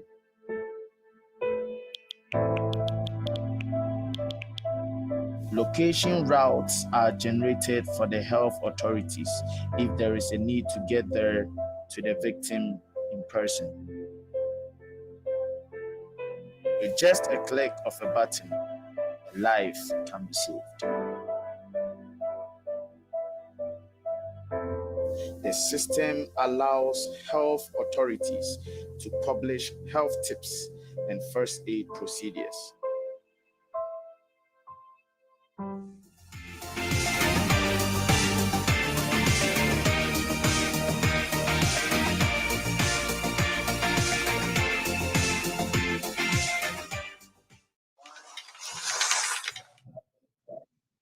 Hi, it's great to see you. Project Hello. Emergency Response. Hi. Calling in from Ghana. Great. How are you all doing? Yeah, doing great. Good. Great. And we have Todd joining us as well. How's it I'm going? still Todd? here. It's going Good. great. Hello, Kyle. Hi, everybody. Hi. So I'm just going to get started with the questions, if that's okay. I wanted to ask the team, because I hear this is sort of an interesting story. What inspired you to create this app in the first place? Okay, Kyle. I'm Yao from America, Ghana. So the inspiration behind our project is a very personal experience that we went through. One of our mates, who is actually part of this team that developed this particular solution, was bitten by a snake on campus. So we were about 5 with him then, but almost everybody around didn't have any knowledge about snake bite first aid or first aid for snake bites. Right? So we decided to call the emergency response teams for assistance. But what happened was the links and the medium of communication that we were going to use with them were all busy or wasn't going through. So we were like, wow, we had to carry our friend from campus to a nearby institution or a nearby hospital. Right. So after the ordeal, what we decided, it was also a nearly fatal experience, but God being so good, we are here. So after the ordeal, what we decided to do is we decided to come and investigate and see whether we were the only ones who went through that particular problem or that particular experience. But we were shocked to see that almost 90% or almost everybody that we questioned had gone through that particular experience before. So we decided that why don't we build a particular solution or a solution to counter this particular problem? So that's basically our inspiration behind this project. And it was very strong to get us going. Thank you. Wow, that is the story. So your teammate who was bitten by a snake, is he okay? Everything's good? Yeah, he's okay. Yeah. He's actually a prince. All right. And your leg is good? You're feeling okay now? Yeah, I'm good. I'm good. Excellent. So I wanted to ask, like you said that few cases are even reported to like emergency response teams. You mentioned that in your video. So why is that? Is it just because the system gets overwhelmed? Yeah. So what has actually happened is mostly when people get in emergency cases and report to the emergency response team or try getting in contact with the emergency response team and they don't get answers or the emergency response team fail to locate them based on the location description the victims give. It has happened for a long time. So what people do actually now is they don't try to even contact the emergency systems, the emergency response teams anymore. They try to find their own means to solve their emergencies. That is why there have been few cases that has been reported to the emergency systems. Gotcha. Okay, and that's obviously something you're looking to change with this app. So have you shown a demo of your app to any sort of organizations or emergency services in your area? And what's been the reaction? Okay, so we were very fortunate to have a clinic in our university. We communicated the basic idea to them and they were very interested. They really helped us in the development of the system. And when the system was reached a state that was presentable, we presented it to the Red Cross Society on our campus. And they were also very interested and they have given us the green light that if we are ready, we can bring the system to them and they will introduce us to the National Red Cross Society too. And also we contacted 2 hospitals and they are also ready to receive our proposal for the implementation of the system in our country. And we are very excited about that. And we are also working harder and harder to see this solution implemented. Thank you. Wow, that's very exciting. I did want to ask one technical question. Since I do have the sweater, can you tell me how Firebase is incorporated into your app? Like what parts did Firebase hopefully make easier, and maybe what parts were challenging still? Okay, so after the design of the system, we looked at the architecture and it was like, wow, this is very complex. But it was very fortunate that we have heard about Firebase. So we reached out to actually this is that was the first time I used Firebase and it was very easy to learn. It wasn't that complicated. You just have to do so many things with just a little code.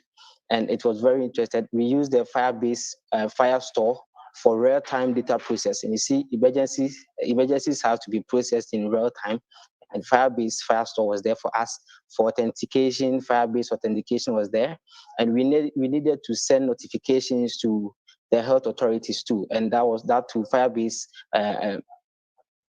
messaging tool was there. So it was like we didn't have to worry about any backend complexities and other things. All all was there for us in Firebase, and we are really, really excited. We really love Firebase, and that has even encouraged us to use Firebase in many projects now.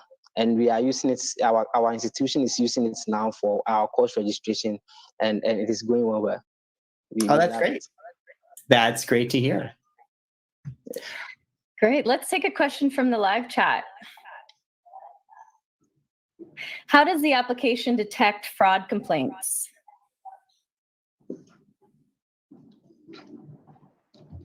Okay, so currently the application is still in kind of a beta mode, right? But we use the Firebase authentication, so it hasn't been actually deployed to the wide public right now. We are testing it with some volunteers that we have in a WhatsApp group and the health officials that we've contacted. So basically what we do now to detect fraud complaint is because we authenticate users using their emails, right? So we actually are hoping that users, because their information in the app is special to them, they wouldn't report fraudulent. They wouldn't send fraudulent complaints to the health authorities, because they know their location and their personal information are also being sent as part of the report.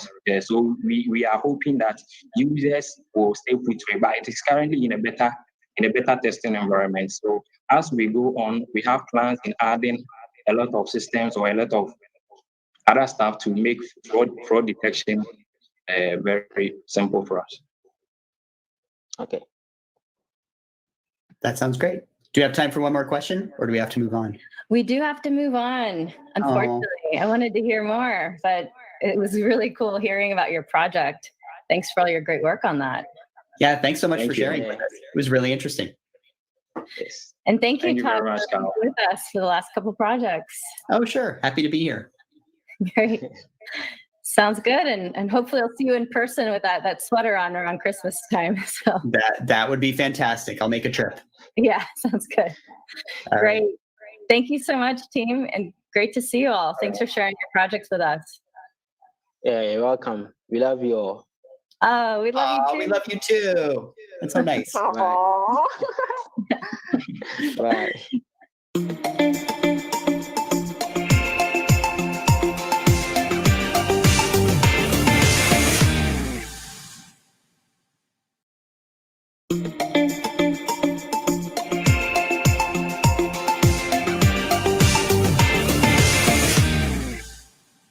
Next up, we're going to welcome the team from Germany. They worked on a project called Free Speak, and they're going to be sharing more about, essentially it's a project that helps people with their public speaking skills and is using machine learning. So it's super cool. And I wish I had used this before I spoke to all of you today to make sure that my body language is working out. So I'm really excited to see this project. And we also have special guest Lawrence from the TensorFlow team, who's going to be asking them a couple questions. So let's take a look at the project.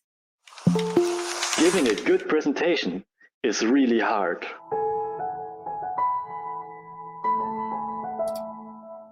Now imagine this. You are currently in a selection interview for a really big company. You have 2 minutes in which you have to present yourself. 2 minutes that will decide if you will get approved to the company of your dreams or rejected. One presentation that can have a big impact in the future. When we looked around at our local university, we noticed something. Many tutors or people giving presentations have one thing in common. They know a lot and can provide lots of knowledge, but oftentimes the audience just falls asleep. We have asked experts in the field of rhetoric and communication, and what we have learned is that many people focus on improving their content, but they forget one of the most important aspects of presentation: body language and emotions. Now, a presentation without proper body language and emotions is like food without proper seasoning. The problem is that our current education system just doesn't teach us such important soft skills. Getting professional soft skill training is really rare to find and really expensive. We wanted to change this. We created a software that records the presentation, analyzes it, and gives personalized individual feedback and tips to improve your presentation. Using Google Speech API and Google Cloud Sentiment Analysis, we can analyze data about the talking speed, the recognized emotions in your voice, or the content of your speech. With TensorFlow, we can use machine learning to analyze the body language and facial and emotional expressions in the video. In the future, we could add individual training exercises or analyze more aspects of a good presentation. And with today's technical advancements, the possibilities are endless. Hello. Hi, Team Free Speak. Hello. Dialing in all the way Hi. from Germany. Hi, how are you doing? Great. Great. Good. Thank you. And we're joined by Lawrence as well from Google. Lawrence, good to see you. How are you doing? Good to see you too. I'm doing great. I'm really glad that I'm towards the end of the day. So it's like I've gotten to see all these projects all day, and they're just absolutely amazing. It's so inspirational to see. Definitely. Yeah, I'm so inspired.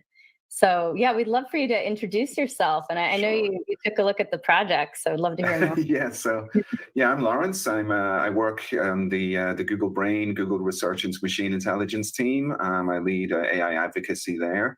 So I work very closely with TensorFlow and with researchers in TensorFlow and like what people are doing around the world with TensorFlow. And so I'm just really delighted to be here to see a couple of these projects that have used our technology to just build amazing stuff. I don't have a cool sweater behind me like Todd though, so I'm just going to have like a boring background. That's fine.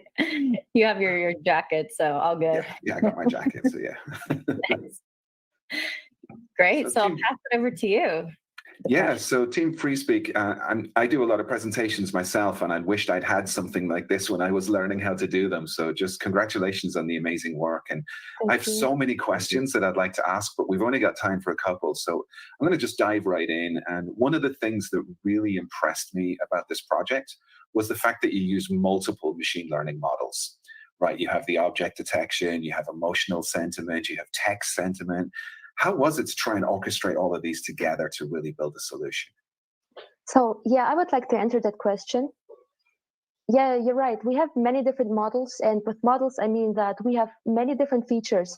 And like you already mentioned, our features are, for example, hand detection or facial expression recognition, voice emotion recognition, and so on.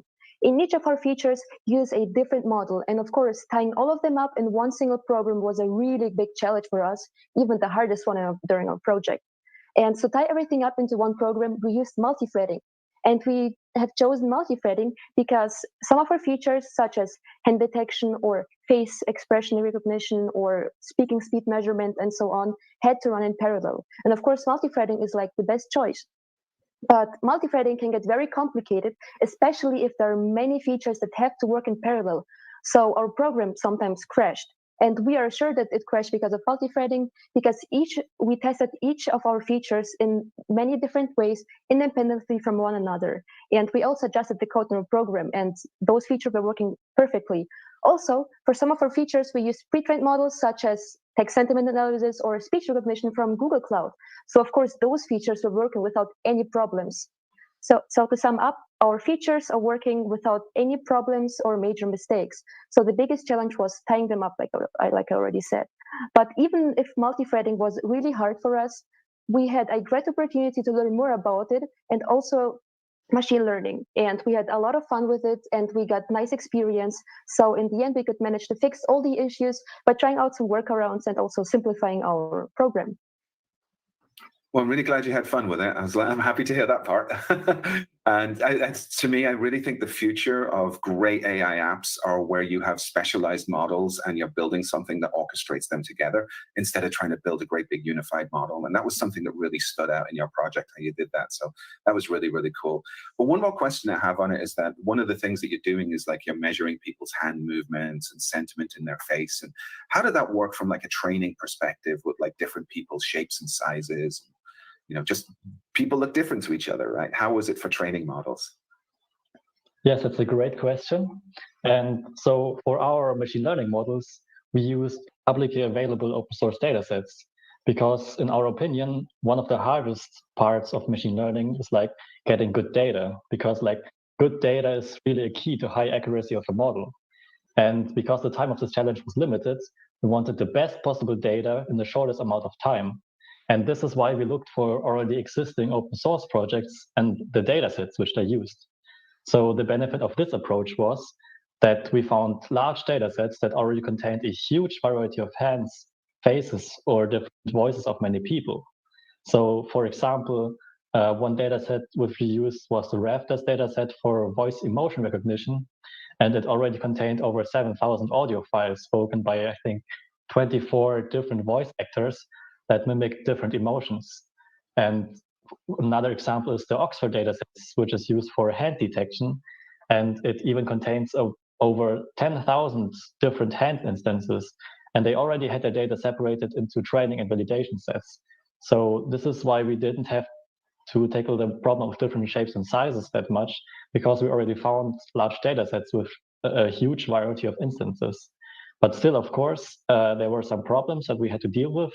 For example, positioning the camera or the lighting can indeed have an impact on the accuracy of our model. But this is something that we're still working on. And this is why we are also trying to make our models more robust. Excellent, excellent work. Erica, I could talk about this project all day, but I know we have to take questions from other folks. So maybe we can take one from the YouTube now. Sounds good. Yeah, let's see if there's a question from the live chat. Did you have any performance issues? I would say yes, because starting up the project, the program could take like 1 minute, because like everything should be prepared, every model should be prepared and so on. So yeah, that was like also one of our biggest issues to deal with. Yes, and another problem is maybe about going like public on mobile device, for example, because it does indeed take a lot of computing power. So we might have to host them on different servers. But currently, when we are running them on our local computers, there's also, for example, the difference between running it on CPU or GPU. And surprisingly, for example, running on GPU even makes the startup time or the program a little bit slower, because it has to allocate the resources, and it takes quite a few minutes to load up. So it's different on our computers. Like the project on my computer starts much faster than, for example, the project on Imo's computer. We know who has the nice computer. Great. Well, thank you Very so great. much for sharing with us. We do have to wrap up, unfortunately. I also want to hear more. We could talk about this project for a long time, but great work on this. Thank you so much for joining us. And also thank you to Lawrence for being here with us, and he'll be sticking around for the next project, but great work, Free Speak team. Awesome. Thank you so much. Amazing project. Thank you. Great job.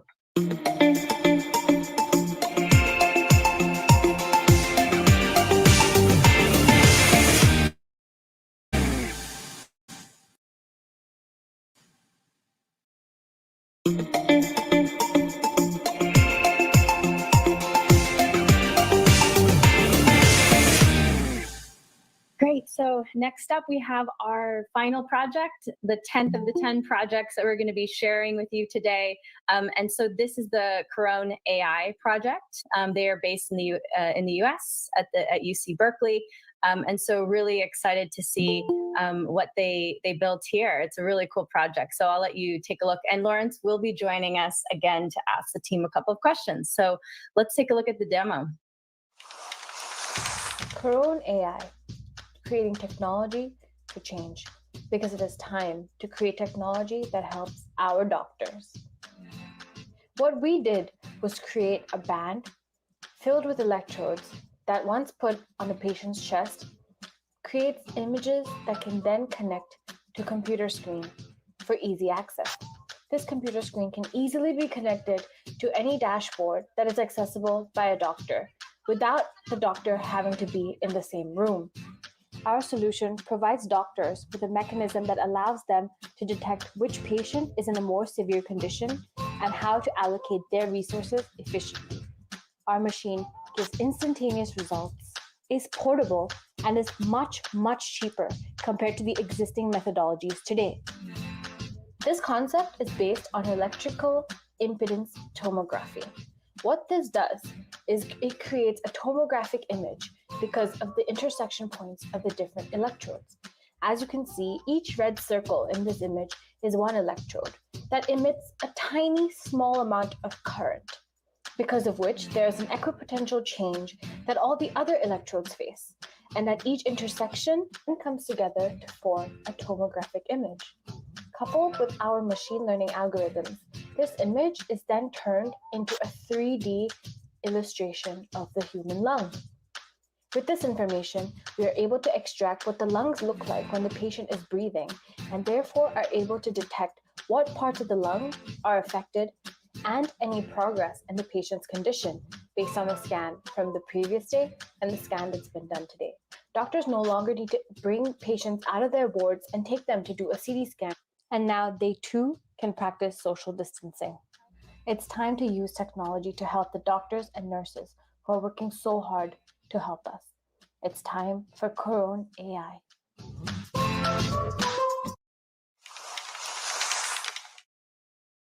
Hi. Hi, Team Corona AI. Good to see you. So great to see you. Very well. Great. Good. Great. That's great to hear. And we also have Lawrence, who's stuck around with us and wants to ask you a couple questions about your project. So I'll pass it over to him.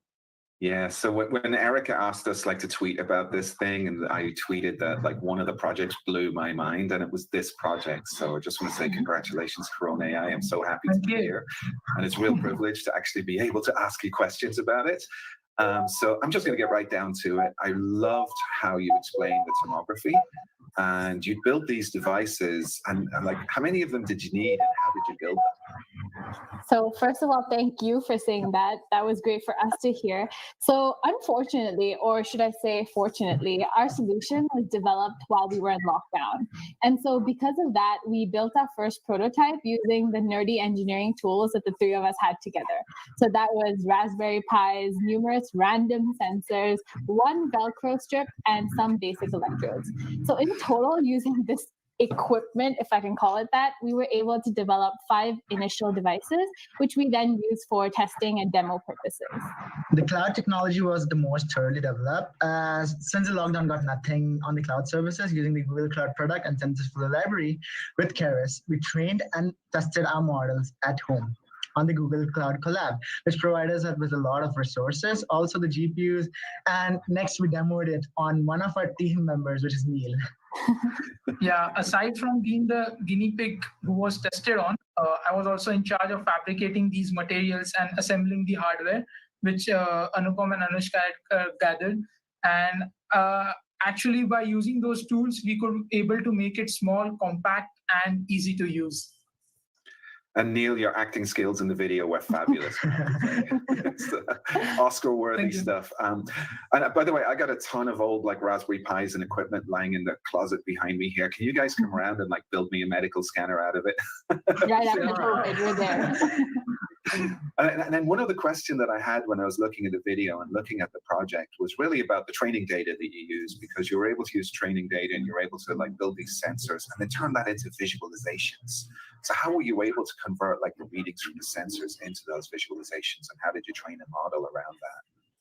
Yeah, for sure. So with my background in electrical impedance tomography, I was already aware actually that the technology is able to produce these black and white 2-dimensional images, and that, in the human body, biological compositions are arranged such that any phenomena appears either clustered or varying over space. So this is what we did with 8 electrodes. We used each one and had it send small frequency pulses, and then we measured the equipotential differences experienced by each alternate electrode. And then we created a bunch of back projection algorithms, which we applied to this to generate a 3D bioimage of the scanned human body parts inner structure. So in Neil's case, it was his lungs. This technology is non-invasive, radiation-free, and most importantly, real-time, which of the 3 of us, Neil was the most thankful for. Yeah. Also adding to that, the images were reconstructed using the OpenEIT library in Python. And we used around 8 electrodes at a frequency of around 50 cycles per second. So basically 50 times, it's been calculated every second, 50 times. Using the techniques of photogrammetry, we were able to construct the 3D model. with the high impedance value in the lungs representing the red and the low impedance value representing the blue color, thus creating a heat map out of that. Once we had the final representation ready, we did a classification using the convolutional neural network. Yeah, as Anupam said that we used 16 electrodes and 50 cycles per second. So that says that our technology was around 94% accurate with the results, as the data sets that we were using were the MRI scanned images and the heat map images of lungs from the hospitals and data that we got. So around 550 images were used to train the data sets. And we also had some consulting and mentors in biotechnological field who gave us a feedback. And he was surely from Harvard Medical School who actually helped us out with the whole thing. Nice. Nice. So just fabulous work. Please keep pushing it forward and productize this. I think the world needs more and more things like this. So I'm so impressed. Congratulations. Thank you. Thank you so much. Congratulations. Yeah, we're going to pull in a live chat. Let's see what everyone watching has to ask. So one question is, how is it different from other technologies in hospitals? That's an amazing question. And we had that question as well. What can we 3 students do that'll be better than something that's in hospitals? And we realized that sometimes everything great is usually expensive, and that might not be the best thing. So the machines in hospitals like MRI scans and CT scans, they're very bulky, they're not portable, and they're limited. Because of that, there was often a very long waiting time for a patient to actually be able to get a scan. And we wanted to change that. We wanted to add in an intermediary where patients can get medical screening done so that their conditions don't deteriorate while they're waiting for getting a scan done. Right. Just adding a point over that, as we also know, in COVID times, it's also very difficult for doctors to actually interact with the patients. And just to make it more easy to use, we came up with this band that they could use on their chest, and that can be used by the patients themselves to just monitor their own health conditions. And that was one of the reasons why we actually integrated it with the band. That's great. Thank you so much for sharing your project with us. We just loved checking this project out, watching your demo, see what you build. We really want to see what's next. And really appreciate you being with us here. And thank you so much, Lawrence, for joining us as well. Oh, the pleasure was all mine. This was amazing. Thank you. Thank you so much. Thank you so much. Thank you. Peace.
Hello, sorry. My bad, my microphone is having problems. I'll start over, my bad. Welcome back, everybody. I hope you all feel recharged and refreshed from your break. I also hope that you all have made a start on your project and at least have an inkling about what you wish to accomplish. Now we'll be having our first speaker session of the day. Once again, allow me to introduce Mr. Norman. He's the CTO of Dr. On Call and has a decade worth of experience in all sorts of fields, ranging from engineering, telco, and data analytics to even business consulting. He's been attending hackathons since 2012 to learn about the digital space, often filling up entire weekends with them. From those hackathons he's been in, he's won over a whopping 35 of them, including one even held on a plane. He currently leads a tech team of about 20 people at Dr. On Call, and he is most definitely someone you should keep your eyes on. Without further ado, let's welcome Dr. Norman to the stage.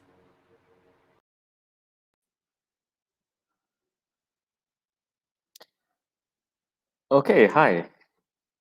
Okay, so hello everyone, good afternoon, and thank you for having me here today, and very honored to be part of DSC KitaHack 2021 as a speaker. So do let me know if you can hear me for the organizers, and I'll just quickly begin. Yep. Okay, so I understand that there's about a few teams here who are going for.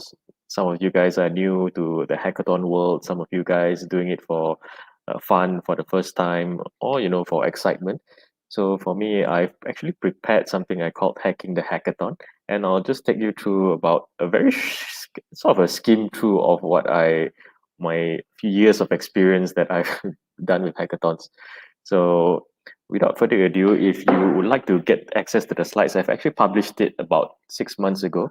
It's under bit.ly/kk-hacks, and you can get all the slides there to make your life a bit easier. So this is actually a sort of a cornucopia of about 10 years worth of experience that I've gathered attending a bunch of hackathons across the years, right? And I would like to share this with you guys so that you guys can hopefully take some of these tips and apply it to whatever you guys are doing, and get a better outcome than you would have if you never heard of this. Yeah. So the motto here is really, working hard is the key to success only if you're in the right direction. Yeah. So I've seen a lot of people, working, pouring out their efforts and stuff, but then at the end of the day, what really matters is that if you are working around the clock, you need to make sure you're going in the wrong direction. If you're going in the wrong direction, you'll be wasting a lot of time and not hitting the important tunes or the important keys of the hackathons. Okay, so let us quickly proceed. I will just give you a brief introduction about me. So I've actually started hackathons around 2012 or 2013. I joined my first hackathon is the AT&T hackathon back in KL in the Grand Hyatt, and ever since then I spent a lot of weekends. I spent a lot of time attending hackathons. For me, it was a learning experience, and the picture of a ski gear here. So what does it represent? So I actually did some skiing back in the past when I was a student, and here's a story, right? How do I learn skiing from a point where I didn't know anything about skiing? So my first time that I skied, I fell down. Yeah, so it was really funny. Your butt in the snow, your face in the snow, and second time fell down. Third time fell down. Fourth time fell down. Fifth time fell down. Sixth time fell down. I fell down for a couple of times, and I counted. I fell down for a total of 26 times. Yeah. And guess what? There wasn't a 27th time that I fell down. So after 26 times of falling down, I got up and suddenly, boom, I can sort of ski. I know how it works, right? So similar to my hackathon experience, and hopefully you guys can take this as a lesson, is that I've attended many hackathons, almost about 60 in my so far 10 years of working career. And the first time I attended a hackathon, nothing really happened. I looked at what other people did. Second time, third time, fourth time, and for me, it's my experience, my background. I'm not a computer science major. I'm not a computer engineering major. I come from a background of chemicals, really, and telecommunications. So something really out. I didn't really know how to program when I started. But yeah, fourth time, nothing happened. Fifth time, sixth time, seventh time. On the eighth time, I got my first award, third placing. for a TM hackathon, one on the bottom there. And ever since, I've been learning hackathon by hackathon, how to really improve myself. How do you get better result? How do you think about how you attend hackathons in the first place? Yeah. So I would like to encourage you guys, there it is a competition anyway. So there will be winners, there will be losers, but my advice is you do have to persevere. Do not give up. To get about 35 wins, I have to lose around 35 hackathons, just to begin with. So, and every hackathon is a new experience. So one of the reasons I love the hackathons is that every hackathon is really different compared to many games like ping pong or tennis or even badminton or Olympics. Every hackathon is different. Every hackathon doesn't have the same scoring mechanism. It doesn't have the same questions. It doesn't have the same answers. And so it becomes, how do you think about the hackathon? How do you strategize about something that is so dynamic, something that is with so many degrees of freedoms? And how do you control this, right? So to me, it's probably one of the more exciting games around, or exciting things you can do around on this planet. So that's my story. Really, I've been just learning through every hackathon. I've taken every hackathon as a learning for me. So if I join something, I will build something, build a module or component that I can take it to the next hackathon at least. So after you've done many hackathons, you have built many things, you would have many things in your pocket, or the codes that are existing. You would learn how to use different pieces together. Yeah. So, and then just about a bit of my achievements. I've so far, like the MCs mentioned, I've won about 35 hackathons. 6 of them I won last year. And with, I think, almost hopefully about 90% win rate. Or actually, no, I attended all the hackathons, just missed one. And last year was quite crazy because everything was online. So another thing about me is I actually retired in 2018 because I had a kid. I became a father at 2018. So I didn't join hackathons in 2018, 19. On 2020, everything was online. So I was lucky enough to be able to attend most of the hackathons that were held in 2020 because they were all online. The only unfortunate thing is everything happened almost overlapping. So you at any given time last year, I was attending 2 or 3 hackathons on the same week or on the same weekends. So it was quite hectic in that sense. Okay, so today I'd like just to share with you guys, and hopefully it'll be very useful to you guys, whoever wants to pursue hackathons, or for leisure or for fun, or for as part of your career. I see it as a very rewarding way of your career, something that you can put into your CV, something you can put into your resumes, and these are some things that will determine, one time or another, whether someone will hire you or not, right? It will decide, whether you go to Google or you go to Amazon, if you have this kind of credentials versus someone who doesn't have. Yeah. So you guys are winners already for attending this hackathon. So be proud of that. And I'd like now to go through some of the overviews of some of the materials that are in this slide that I shared. Again, you can get the materials from bit.ly/kk-hacks. So I'll probably put it up just for a few seconds and then I'll just continue. Okay, so for this sort of a overview, I'll just do a quick introduction of hackathons. What about judges and organizers, the type of hackathons, team roles, ideas, tech execution, slides perhaps. Some hackathons don't like slides. How do you pitch properly and acing the Q&A? And something that I do outside is like I give pro tips and consultations for any teams who want to sort of work together or just looking to learn, right? Yeah, so you can contact me, just drop me a note. I'm on Facebook in a few of the developer groups. So, and I don't think I can cover everything. It is something that I usually do in 4 or 5 hours for teams. So today I'll just be covering on a very high level some of the key points that you might find interesting or you might not know about hackathons. Yeah. So if you want more details, maybe you can contact me separately on this. So let's quickly go intro. So is this for you? What will you get? I think we'll cover the first 2 ones. The rest are for what I do personally. So is this for you, right? Hackathons are quite interesting in the sense that if you're a computer science background or a computer engineering background, you will benefit a lot of things. And it's for you if you love to build stuff, you love to experiment, you love to meet people, and sometimes you do not code, so there's a UI UX developer role, and for people who like to tinker in general. Yeah. So, and what will you get from here is hopefully an understanding of how to think about hackathons. So different angles of it that you might not have considered. When I was just getting started, it's just, okay, what I know, I'll build something about it and hopefully get somewhere. But what I found out is that, there is a lot more to hackathons than meet the eye. And hopefully I'll give you a breakdown in a bit more detail in a thorough manner. Yeah. So the next area is judges and organizers. So as part of hackathons, what I usually do is 1 month before the hackathon, I've done a lot of research and gather a lot of information from hackathons. And just like a marathon, right? Marathons are something that you don't just show up on the marathon day and you just run. You do a lot of preparation way in advance. You do, like, example, stretches, you go to the track, you run a lot, you train.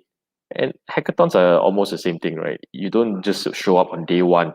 Hopefully you've done a lot of work way before the judging day or way before the hackathon day. Yeah. So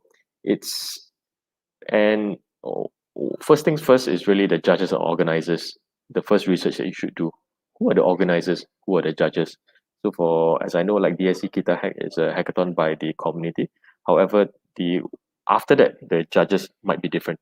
Yeah, there's a bunch of judges here, but the judges in the next Google competition might be different. So you guys need to actually know that. The first things I found and I learned is actually it's not about you. Okay, so when I was doing my hackathons, the first time I came in, I pick up a bit of coding language, HTML, PHP, and I did what I knew. Yeah? So I went there, coded stuff. Because I knew this, and I would try to fit the question around what I knew. But I very quickly realized that it's not really about you. It's not really about me when I started, right? The judges come in, the organizers come in, they have a sort of a question that they're trying to answer, a problem they're trying to solve. So do you solve that question? Okay, do you meet all the important criteria, which is the next part, right? The judging criteria. So hopefully you guys have been given the judging criteria on where are the weights of all these things. Okay, so is it on the execution? Is it on the text? Is it on the different part of it? Is it on a presentation? So typically different competitions have different weightage on different judging criteria. For example, for most of the government hackathons I've been, it's more about UI, UX, and helping the environment, helping people. For the technology hackathons, and which I'll cover later on, there is a different sort of a hackathon criteria. For example, like Google, one of the last ones I attended was a Google Firebase hackathon, and it was really about, do you implement enough of the technology? Do you use a lot of the APIs? Do you show that you've used it to the max? Yeah, so very different criteria, and it's really important to know where, so that you don't spend too much time on the wrong areas. Yeah. Okay. Next thing is, what do judges want to hear? So ideally, you've researched your judges as in point number 5. So what I see is that different judges comes from a different background and they want to see different things. So if your judges come from a more technical background, they're probably more interested in more technical stuff. So is that what they want to hear? So this is the question, okay, that you want to ask when you build anything, okay, when you present. Is that what they want to hear? So, sometimes I have a lot of things to say, but that is not exactly what the judges want to hear. And the more you know what they want to hear, the more aligned and obviously the higher score you're going to get during judging time. So here's an interesting tip. What I do is I gather a lot of intelligence of the judges. Okay, so way before the hackathons, if the judge list has been revealed, you try to find out about them. What are their backgrounds? What are their history? Where have they worked at? What do they want to see? Yeah. So ideally, you've done your research, and you can also have conversations with them. For most of the hackathons, you do have access to the judges list, and you do have access to talk to them. Yeah. So you can bounce off ideas. You can pitch to them. You can tell them what you want to build. And for, I think, the most successful hackathons that I've been to, the pitch was done way before the pitching sessions. So the pitch was done to the judges like 1 month before, or 3 weeks before, 2 weeks before, and they sort of know the idea, and they kind of build it along with you. Yeah. So on the pitch day is really just a validation. So the very good hackathons I've been to is, by the judging time, the judges know exactly what I'm doing. They know exactly their feedback they have given, and I've made sure that I've aligned to what they want to hear. Yeah. So here's a pro secret: is harnessing cognitive bias. So for different judges, some of them have different cognitive bias depending on some of the groups. So, and I'll give you the tip for Google at least. So Google is a tech company. So their cognitive bias will be, they want to hear about more about Google products. So if you're using 10 Google products, that will make them really, really happy. So, you use Firebase, if you use Google Cloud, if you use Gmail and integrated all of them together, this will really make their day, right? This is what they want to hear. Okay. For the DSC KitaHacks, I think the judges have another different agenda. So they might not be into what Google is looking for in terms of the technology scoring. So in a nutshell, is really find out about judges, find out about organizers, find out what do the judges want to hear, what do the organizers want to hear, and you'll be very well taken care of. All right. Okay, next. In terms of judging criteria, what I see is that usually in a normal hackathon, there's a criteria for ideas, creativity, business solutions, UI, UX, technology complexity, presentations, the slides, sometimes the theme, and the wow factor. So depending on the hackathon itself, and it is through experience, I've learned that most of the hackathons, there's a huge emphasis on the UI, UX, for example. For most of hackathon, 60% comes from how it looks, how it feels like, how it experience. So spending time on UI, UX is really definitely, you should spend a lot of time on UI, UX. Okay. There are some for the tech competitions. Make sure you have enough of tech complexity, presentations, slides, themes.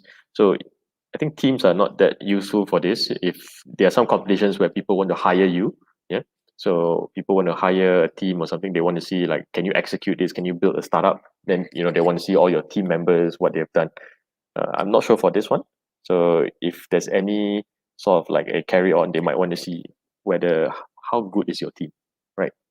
But other than that, for the last one is the wow factor, right? So make sure you have something memorable. I think something that people can remember you by.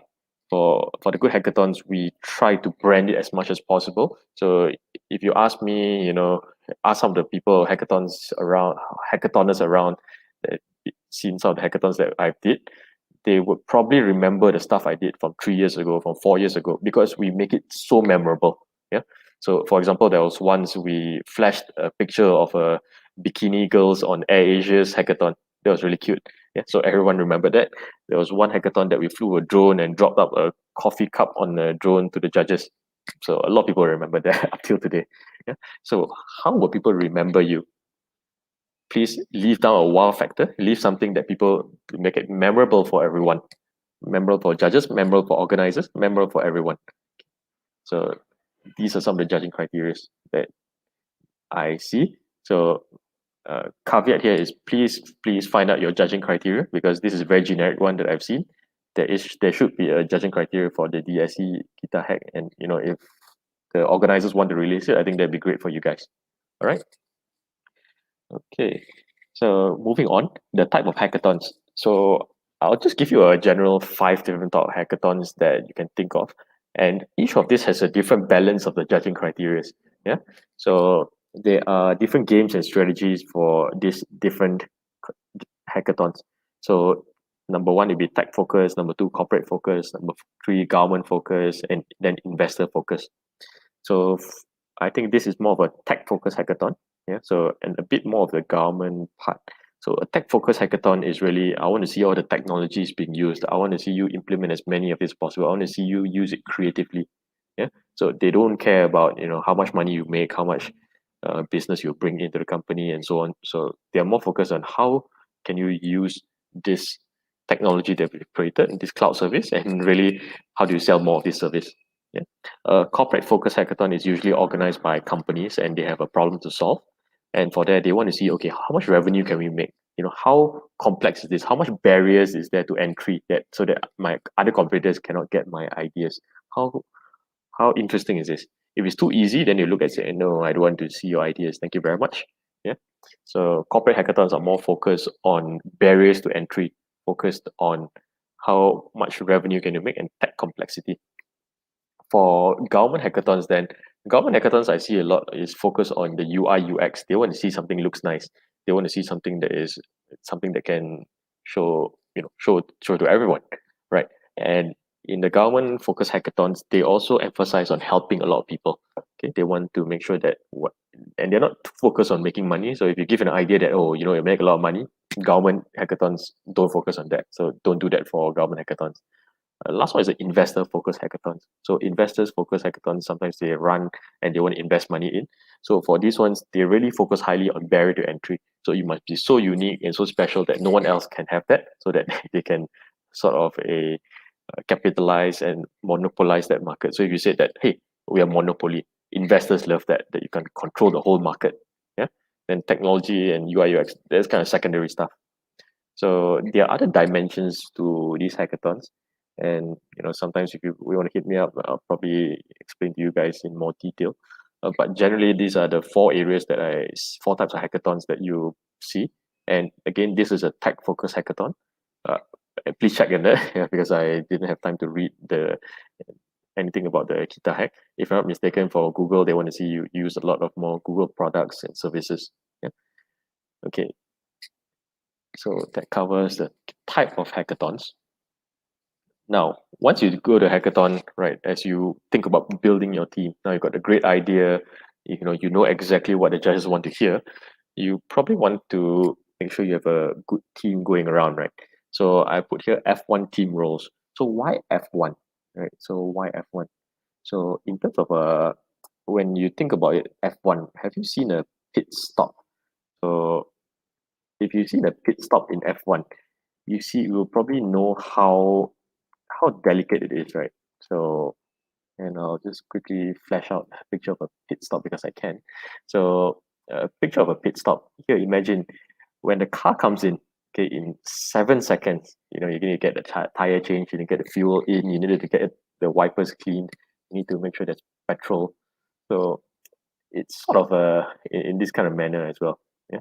So, there is a emphasis on to make sure that your team knows exactly what they're doing and when they're doing it. Okay, so it's very important. So when you build your team, you ideally have a RASI. So who's responsible for what, who's accountable for what. Yeah. And you can go Google that term.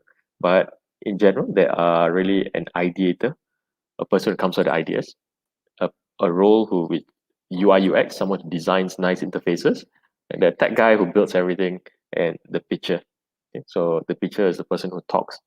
So these are some of the roles that it is, and mention, I mean, you listen up properly, it's not person, it's roles. So you don't have to have 4 people, but you need 4 roles. So one person can take up all these roles, 2 person can take half of the roles, but there is very clear delineation of what you're doing here. Okay, so the ideator, usually his role is to make sure that he checks with the judges, he checks, verifies, he validates a lot of the ideas, share it with a lot of people, test the idea, see whether it's done before, make sure that there's a high barrier to entry. So the ideator has to make sure that the direction is correct in the first place. Yeah. Now the UI UX person is to make sure that it looks sexy. Okay, when I say sexy, meaning that when people look at it, it's something that I want to use. Yeah, something that is brand sparkling, shiny, something that is smooth. Yeah, something that is really eye-catching. I think that's very important. And if your UI UX is kind of like a blank page, no styling, no text, it really throws off people, right? So even if your food is delicious, but it doesn't look appetizing, it will throw the people off. Yeah. So UI UX is probably one of the more important roles, and you should in your team at least have one person dedicated, or at least one role dedicated to UI UX specifically. Just to reiterate, I see UI UX is about 60% of the judging criteria in most hackathons. If it's not a tech one, so 60%. For tech one is probably less, and for tech hackathon, probably more time on your tech guy. Okay, so what does tech guy has to do? Tech guy has to do a front end, back end integration, and ideally he can demonstrate some of these things. So if you show that you use these services, call this API, show that you should integrate in real time. I think that's very important for the tech guy. So if you don't have a strong tech guy, what I see, sometimes you can get away with it for those sort of UI, what I call UI hackathons. So a UI hackathon is really just show me an idea and make it look nice. It doesn't have to have any tech-centric background around it. But I suspect that usually in my experience, if you go for a Google hackathon, you probably want to have a tech guy who knows the Google stack and able to demonstrate how it works and stuff for the tech portion. And the final role is the pitcher. Okay, there's a pitcher. The pitcher's job is to do the pitch, do the slides, make sure that if there is slides allowed, some competitions don't have slides allowed, but the pitcher needs to convey the message, and usually it's a very limited amount of time. For hackathons, I've seen that you have 3 minutes to say whatever you have to say. So some of them are 5 minutes. Sometimes if you're lucky, you have 10 minutes to say whatever you want and do your demo. But I think more usual is around 5 minutes to pitch, right? So in that 5 minutes, you need to get as much information through as possible, and you need to get as much buy-in as possible from your judges. So, and for example, the tech guy, what I've seen is that the tech guy will be working 24 hours before the pitch happens. Yeah, so he'll be working until right before the pitch, and the pitcher is hopefully he's rested during that time. He gets the ideas, and when during pitch time, the pitcher is fully energized, fully ready to go. Yeah, he's done all the rehearsal. He knows exactly what to say. He knows what each judges want to hear. Yeah, and he mentions that during the judging time. So pitcher's role very important as well to deliver that. Okay, there are 2 more power roles that I didn't put up here, and maybe I'll just share it here because it's quite interesting, right? For any of the hackathons that I've been to, I'll share one. One is a more of an admin person. So if you're an admin person running around dealing with all the registrations, all the WhatsApp groups, all the submissions, admin person is very important. To example, he gets all the food, he gets all the drinks and stuff. This is more for when hackathons were offline. It's really fun. But I think now, if not mistaken, it's all online. So it's not that you probably wouldn't need that role that much, but you still need the admin person to go around to get the things done day in, day out for all these things, right? So that the rest of the team can focus on what they want to do next. Okay. So what I see next is your ideas. Okay. So in terms of ideation, ideas are like diamonds. Okay, so it's very hard to find a good idea. The ideas are like diamonds. Like I said, it's very hard to find a good idea, but when you find a good one, it's a really nice idea. So my advice to most people is some of these areas here. First thing is get a divorce. Okay, this is not literally if you're married, get a divorce, but don't get married to your ideas. Okay, so I've seen too many times, and I've experienced it myself, where oh great, I have a great idea. I think it's the best idea in the world. That is like no way you can beat this idea. But ideas are just like ideas, right? And don't get too attached to your ideas, because every competition is different, every judging criteria is different, every judge is different. So I've seen many people like, oh great, I know chatbot, I'm going to use chatbot for every hackathon. Please don't do that, right? It might not answer the right question. It might not be what the judges want to hear. Okay, so do not at any chance, any time, get married to your idea and get stuck with only one idea. Feel free to explore different ideas, look at it from different angles, because the worst trap you want to do is be trapped with your ideas, right? Okay, the second thing is hammer and nails. Okay, so what are hammer and nails? Give a man a hammer and everything will look like a nail. Okay, so this is a sort of, imagine you have a tool. So imagine you know one programming language, or you know this framework, and you tend to want to use it over and over again for the next competition or for the next question or problem statement. So ideally, you are aware of that, and ideally what you do is that you don't get too attached to your hammers. right? So if, let's say I know this framework, okay, try a new framework, try different things. I think hackathons are a platform for you to really explore more tools. Okay, do not get caught up for the same tools, and do not try to apply the same tools to each hackathon, right? So what I see is that there are too many people who knows a certain area. They only look at one tool and they forever want to use that tool. So if you're using the same thing over and over again, I beg you, please try to be aware. You might be in a hammer and nail situation where you know something and just trying to hammer everything with a hammer, everything like it's a nail. Yeah. Number 3 is tailor your ideas. All right. So your ideas are great. Yeah. But what you want to do is make sure you tailor your ideas to whatever the judges want to hear or whatever the competition requires. So if, let's say, your great idea for e-commerce system, and this is a certain other hackathon that doesn't require it, and you're trying to force feed it in, try to tailor it, or rather than really just, here's what I have, here's what I built, I submit something. Yeah. Next is coals and diamonds. So yeah, some ideas are good, but you do have to compress it, put it under pressure. Yeah. So to turn in a diamond. What does that mean? So I see that some ideas are great, some ideas are not great. You can remove them. But how do you know? You validate them. Okay? Do not forget to validate your ideas. You might have a good ideas from your point of view, but the judges might have a completely separate or different point of view. So what you should do is, as much as possible, you have the mentor sessions, you have sometimes access to the judges. What you should do is you should go out and ask them, hey, let's test my idea. Is this a good idea? Will this make money? Is this good for the judging criteria? Is this what you want to hear? Yeah.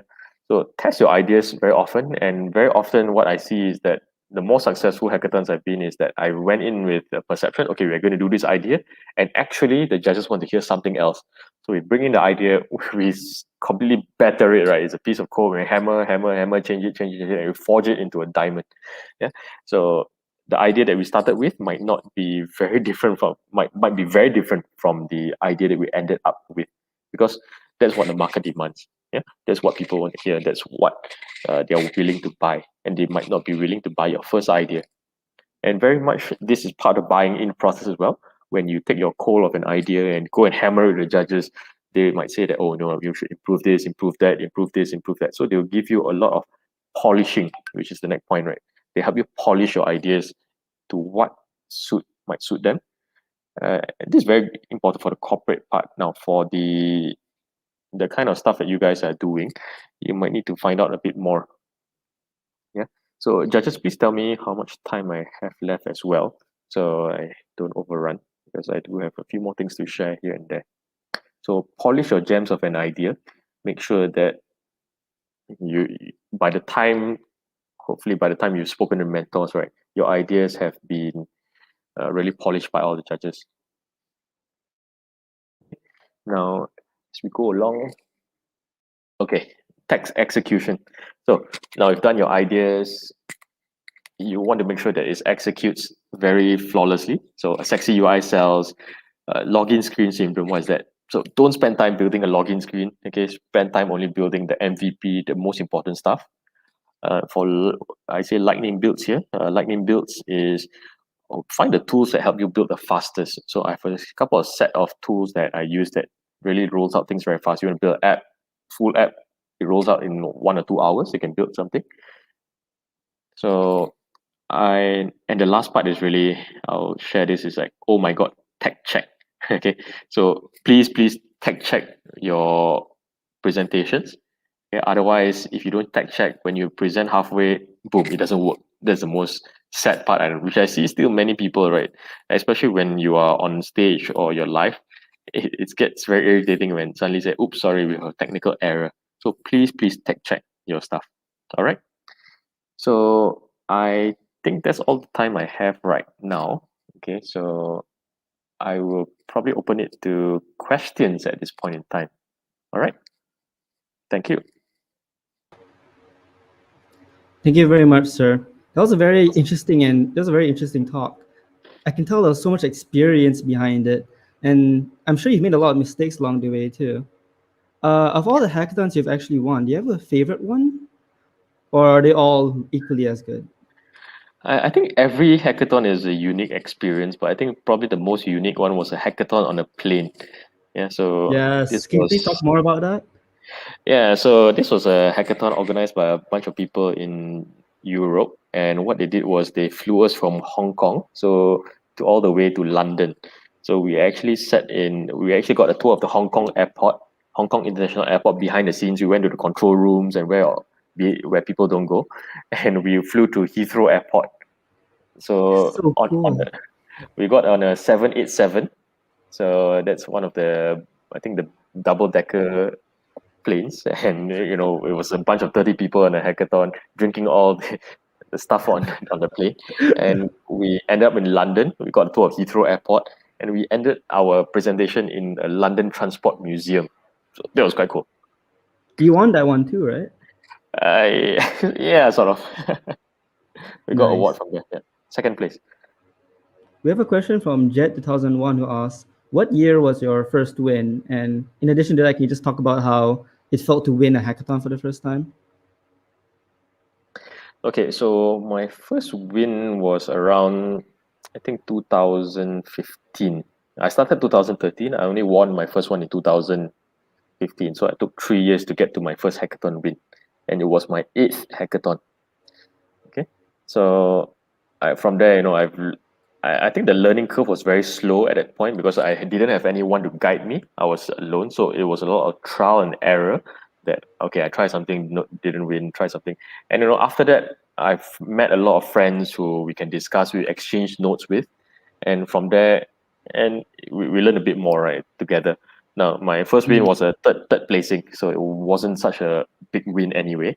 But it was kind of a start for a catalyst for me to want to learn more. And I feel really excited because I've tried this 7 times and I win. I think on my 8th time I won, so it's quite elating, and so I was quite happy to win that. Right now it becomes, I think when you start, it's really a science. Then after that it becomes an art. That's cool. It took you 2 years to win one.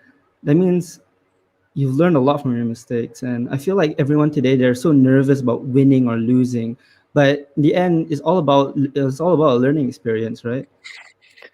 Uh, All right, moving on. We have a question from Meishin Choi who asks, what type of hackathons would you encourage beginners to join? Okay, so for me, right, when I started my hackathon experience, actually, I come from a corporate background. I come from engineering background, and I don't have a programming background. I don't have a programming experience at all. So for me, I use hackathons as, like, you can imagine as a sort of a tuition, a free tuition that sometimes pays you as well. Okay, that you can put in your CV as well. So for me, I go into hackathons during the weekdays. I've been learning, doing my job, and then during the weekends, I've been, in competitions. So let me give you an example. If you play badminton with Lee Chong Wei every weekend, what will you get?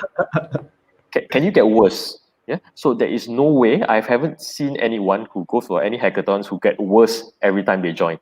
So my message to everyone is that I've encouraged anyone to join any hackathons because it's a good experience, and if you learn a lot of things, and I guarantee you won't be worse off if you join a hackathon.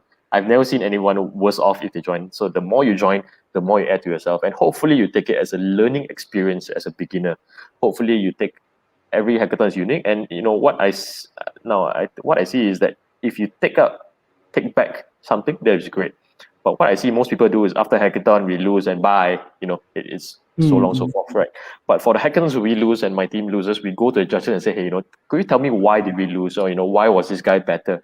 And we try to improve ourselves. So if you take it in that mindset which you come into a hackathon to learn, I don't think you have anything to lose, and therefore I encourage everyone to join as many hackathons as possible. That's a great answer. Moving on, we have another question from the club itself. Is the criteria for a good idea objective or subjective? What would you say? Okay, so for me, I think an idea is still an idea. So don't get too married for your ideas. I've seen thousands and thousands of ideas across my 10 years of doing hackathons. And it's really, I think it's more subjective than objective, to be honest, right? Because a good idea is that it depends on where you're coming from. So if, let's say, in a company, and if there's a different hackathon, this company has a certain business, has a certain what we call barrier to entry. So it might be a very good idea for them. But if let's say another company in the same industry that doesn't have this advantage, it might be a lousy idea for them. So it's probably very subjective in that sense. Yeah. I see. What, do you want to add some more to that, or? No, that's fine. I probably won't add to that. All right. Next up, we have a question from Ms. Daniel. We have, given your plethora of experience in hackathons, what do you think are some things people aren't doing enough of when participating? I think I have two feedback for that, right? So Daniel, okay. So what I see is that there are two things that people are not doing enough. So number one, they are not probably learning enough. Okay. So they go for one hackathon, and it's just really 4 people go in, bye. After that hackathon, it's goodbye. If we lose, goodbye. Yeah. So now for what my team does is we do a lot of research, we do a lot of background, we do a lot of talks, and we talk a lot of hackathons, right? So what does this team do? Why did these guys win? Why didn't we win? Okay, have we talked to the judges? So I'm not sure whether we're overnight analyzing everything, but I think people are not learning enough from the hackathon experience. And that leads to the second thing. Now, this is not something I think they are doing. I think the second thing is perseverance, right? So once they lose, then they don't persevere. You won't see them at hackathons anytime soon after that. We lost once, I don't join anymore. For me, I've lost 7 times before I wanted place, right? So I have another friend who lost 16 times, my partner, who lost 16 times before he won his first hackathon. Yeah. So there's huge perseverance, right? You do have to have perseverance, and this is true for any sport. Okay, so if you ask any of the best players in the world, it's really perseverance. I think people are not persevering enough for this. If you want to reach excellence, you do have to persevere. Yeah. Nice. Next up from Mr. Seongrong. Is prototype important? What if I have a great idea but cannot develop the prototype in time? Okay, so there are several layers of prototyping levels, right? So, and for us, really, when I start hackathons, I really start on a piece of paper or even on a piece of tissue. So we will literally draw a prototype on this tissue. Yeah. So then that will only take 5 minutes, right? If you can draw it on a piece of tissue. And the next level is that if you can use many tools like things like InVision, if you can draw, I draw my prototypes on Google Slides. So just to share with you, right? I don't sometimes I don't spend too much time building. I put it on Google Slides and literally, okay, this is a login, this is this is a screen here, there's a picture here, and it's all done on Google Slides. So if you can't put your ideas on a piece of Google Slides and make a few buttons here to click, then it's very difficult. But otherwise, when people say prototype, hopefully you've have some of your ideas down early on, yeah, and don't try to build too many things that is too complex, I guess. Show only the most important ones. So for many of the hackathons I've seen is that you ideally people want to communicate across. So the prototype is less important. So again, depends on type of hackathons. If it's a hackathon really about ideas, then yeah, a prototype is fine, very good. But some of the hackathons require you to submit your code. So those are totally different hackathons. So I would say that it depends whether it's important on the type of hackathon. So you need to understand what the judges want to see. Yeah. If you have a great idea, then you cannot develop. So you probably need to spend more time or get someone who can develop, a UI UX person or tech guy who can actually build in your team. So I would say there's some skills missing in your team. In addition to that, we have a question that's actually related. He asks, do you always participate with the same team throughout your hackathon experience? And someone else named Leopold Larkin asked something similar to this, asking, do you suggest teams have individuals who specialize in certain tech skills? Okay, so, and I'll share with you my actual experience, right? When I started this in the hackathon scene, I have I just randomly, hey, do you want to partner? And yeah, let's form a team. And sometimes hackathons, you do that, right? You saw a lot of people.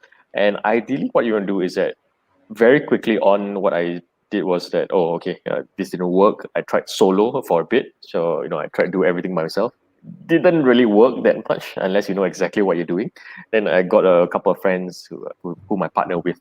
So ideally is that when you understand the roles that are needed, yeah, the delineations of the roles.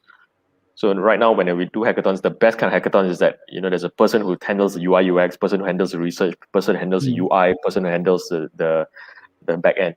And you know, I do multi-role, so I do pitching, I do UI UX, I do back end. So, but I am willing to cede my position to whoever does it the best. So if you're best at UI UX, you better take the role. Okay, if you're better at me than pitching out, please take the role, because these roles are very important. Okay, so if you can do it, so I've done some solo hackathons before, when I tell you it's really, really difficult because I'm taking all the 4 roles together. Whereas if I have a team, then we can spend more time. It's less of a stress. Yeah, and it's sort of a, do I join the same teams? The answer is no. Okay, we as much as possible, I want to try different teams as much as possible. Okay, so I think in my last few hackathons, we have really gotten different people in every time. Yeah, so different people bring in different skills. You meet more people, you learn from them. You know what they can do or cannot do, and so you have more people in your community to join your group when the time comes. Yeah. So for example, if I have an IoT guy, when it's an IoT hackathon, I'll get the IoT guy in. If there's a UI UX hackathon, I'll get a UI UX guy in. So depending on the hackathon, you want to bring different skills in. So not necessarily the same thing, unless your skills that your team has is so unique, or everyone is so balanced. Then I encourage you to try different teams for once in a while, and also get to learn to meet more of the people in the community. Yeah, it's all about the networking. Unfortunately, that's all the time we've had for today. Thank you so much for answering the questions, Mr. Norman, and thank you so much for your speech too. So thank you very much, guys. All the best. Thank you. All right, guys. Now we're moving on to our second break for today. Please come back at 1:20 p.m. for our second and final speaker session with Miss Dara. You do not want to miss it. Good luck, guys.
Hi everyone, I'm Arman Hezrakani, and in this video, we'll go through the workflow of building a hypothetical solution for the Google Developer Student Club's 2021 Solution Challenge. In the previous video, we explored the United Nations 17 Sustainable Development Goals and brainstormed some sample solutions we could build. In this video, we're going to pick one of the sample solutions, and together, we'll quickly walk through the journey to building a successful demo. One of the ideas we came up with in the previous video was to develop an elderly-friendly education platform solving for the Sustainable Development Goal number 4, quality education. So first, I'll share my initial thoughts with my Google Developer Student Club's members. I'll introduce myself and my strengths, and I'll highlight what types of talents and experience I'm looking for in my prospective team members. For example, let's say I have solid UI UX abilities, but I need help when building the server side of my application, and I definitely need help leading the team and managing the project. Once I meet with the potential team members and some of us decide to join forces, it's time to do a design sprint. We do this in order to properly define the problem and then come up with possible solutions. For detailed instructions on this step, check out this video series.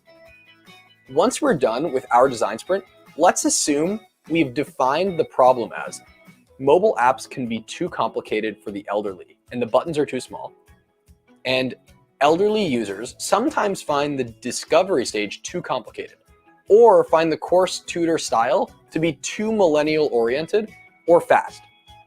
Also during the design sprint, we define the solution as 1, build a platform that supports the niche market of elderly education. 2, the client app should be simple to navigate and has minimal distractions, like notifications or ads.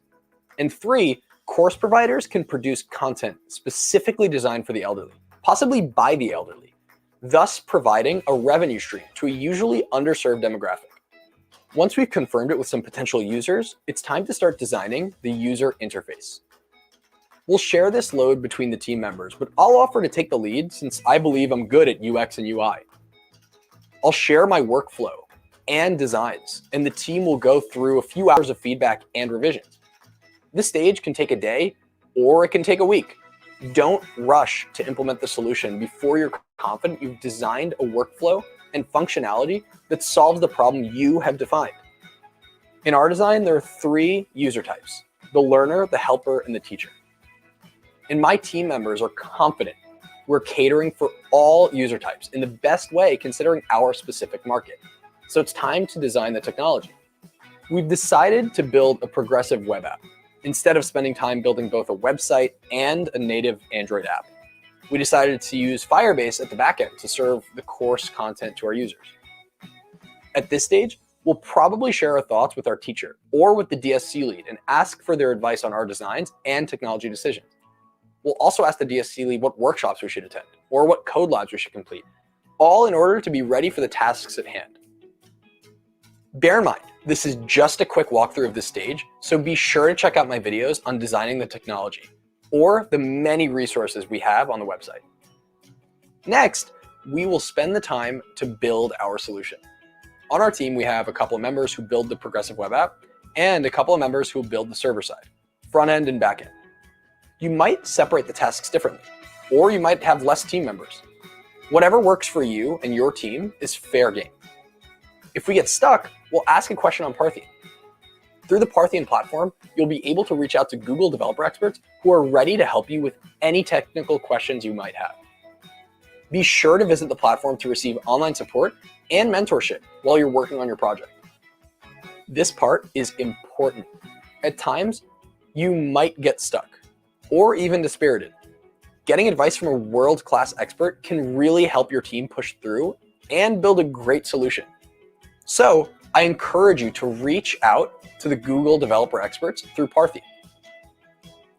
Once we have a beta version, we'll go through some user testing and we'll get feedback. We'll iterate over our code and we'll remove any bugs that we find on the platform. Now that we're close to a great working version of our solution, 1 or 2 of our team members will start researching pitching strategies and how we should present our solution in a demo. We'll record a video demo of our app. And finally, we'll warm up our acting chops and prepare an awesome demo, which will inspire people to use or recommend our app to the prospective demographic of users. And that's it.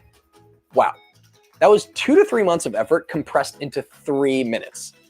Obviously, I'm not suggesting that it'll be this easy or super quick to come up with a winning solution.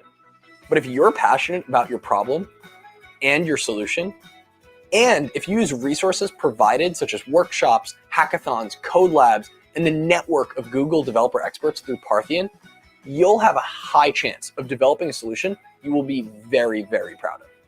So good luck to all of you. Use the resources, and we can't wait to see the awesome solutions you'll come up with.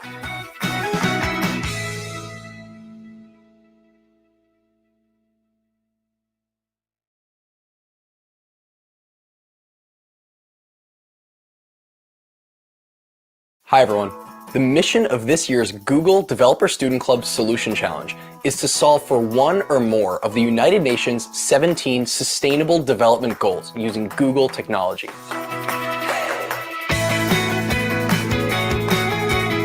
Citing the official United Nations website, these goals are the blueprint to achieve a better and more sustainable future for all. They address the global challenges we face, including poverty, inequality, climate change, environmental degradation, peace, and justice. During this video, I will show you how you can research these goals and brainstorm ideas for your Solution Challenge project. So starting with the official UN SDG site, the first thing I suggest you do is click on each of the goals and read the challenges each goal faces. For example, Goal 1, No Poverty.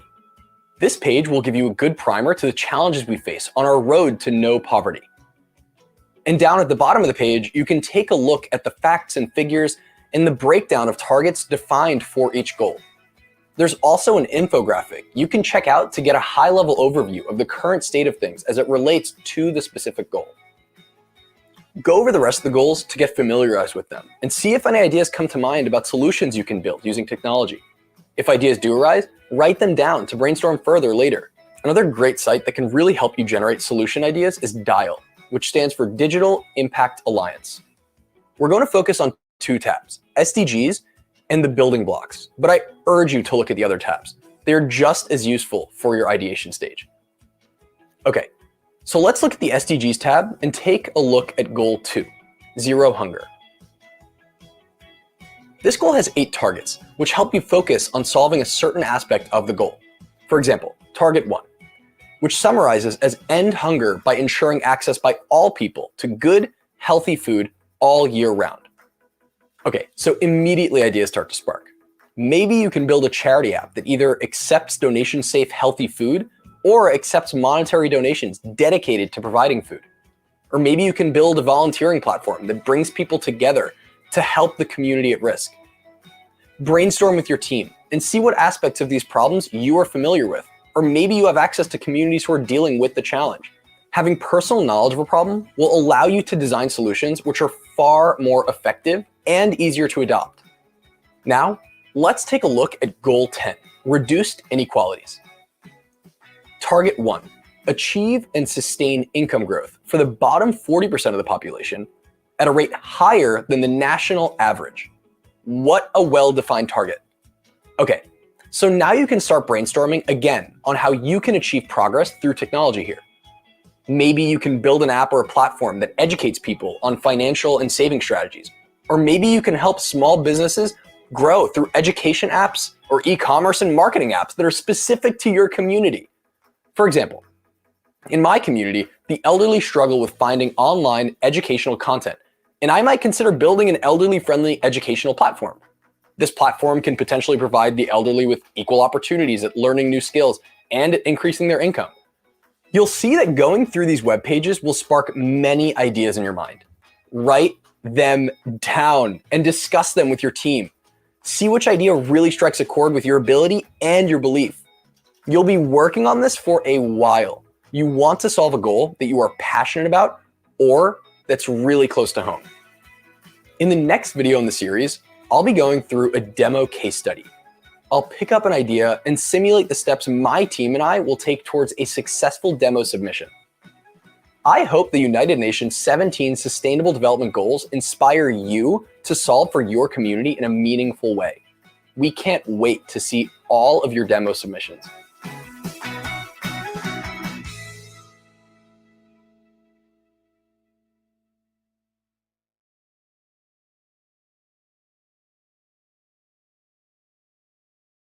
As technologists, we build things. We build apps and websites, self-driving cars and burrito delivery services, meme generators, and, well, you get the point. But why are we doing this? What's the point of this technology? My name is Arman Hazarkani, and in this video, I plan to answer these questions and more. Welcome to the Developer Student Club's Solution Challenge. Here at Developer Student Clubs, the point of technology is to build solutions to local problems. So what makes a solution successful? What separates successful products used all around the world and products that fail to get any users? Simply put, successful solutions solve a well-defined problem and unsuccessful solutions don't. Let's look at an example. A lot of times people will jump right into building a project they're super excited about. They'll spend weeks and even months developing it, leading up to an incredible launch with 0 users. That's not great, but for some reason, this is a time-old story, and it happens to students, entrepreneurs, and even large companies. Why? Most of the time, it's because they started at the wrong place. A lot of scientists, engineers, and inventors alike start by thinking of a really cool idea rather than a really tough problem, which leads to all these really cool ideas with no real-world application. The key is to start by identifying a problem, then deciding how you want to apply technology to solve that problem. When building any project, the most important step is identifying a true problem, something that people truly feel. A lot of people don't spend enough time here because honestly, it's difficult and it's time consuming. Like anything else though, the hardest part is getting started. So here are 3 ways I'd recommend to help begin the process. Why not just start right on your campus? Grab a pen and paper and go speak to as many students, researchers, and faculty you can find. Ask them where they spend most of their time, what they find most difficult, and what they wish they had. Over time, you'll notice some trends that you can use to define shared problems right on your campus. David Assem and his Developer Student Club in Ghana used this approach to develop a VR application for first-year students on their campus. You can also approach local businesses or NGOs. You can choose one business or organization and solve a problem specific to them, or you can choose to identify and solve a shared problem for a group of these organizations. Either way, it begins with a conversation. You can send emails or make calls, but it's often best to just go and knock on some doors. Grab that same pen and paper, hop on a bike, and ride over to these local organizations to ask them how you can help. You can also identify problems at the community level. These are problems that your community shares as a whole. One Developer Student Club in Jakarta was in a community that suffered from floods every year, causing damage to homes and lives. They realized that if people had more time to react to the crisis, a lot of damage could be avoided. The team learned all of this by speaking to members of their community and learning about their pains. Eventually, this led to them creating an app that allowed users of a community to alert each other of oncoming floods, saving infrastructure, money, and lives. Now, I'm not sure if you noticed, but these 3 methods have one thing in common. They all start with a conversation, with a student, an organization, or any other member of your community. If you speak to enough people, you'll feel the friction in their lives. And once you do, you can identify their problems. Once you've done this, you're on your way to building a great solution that'll touch lives right in your community.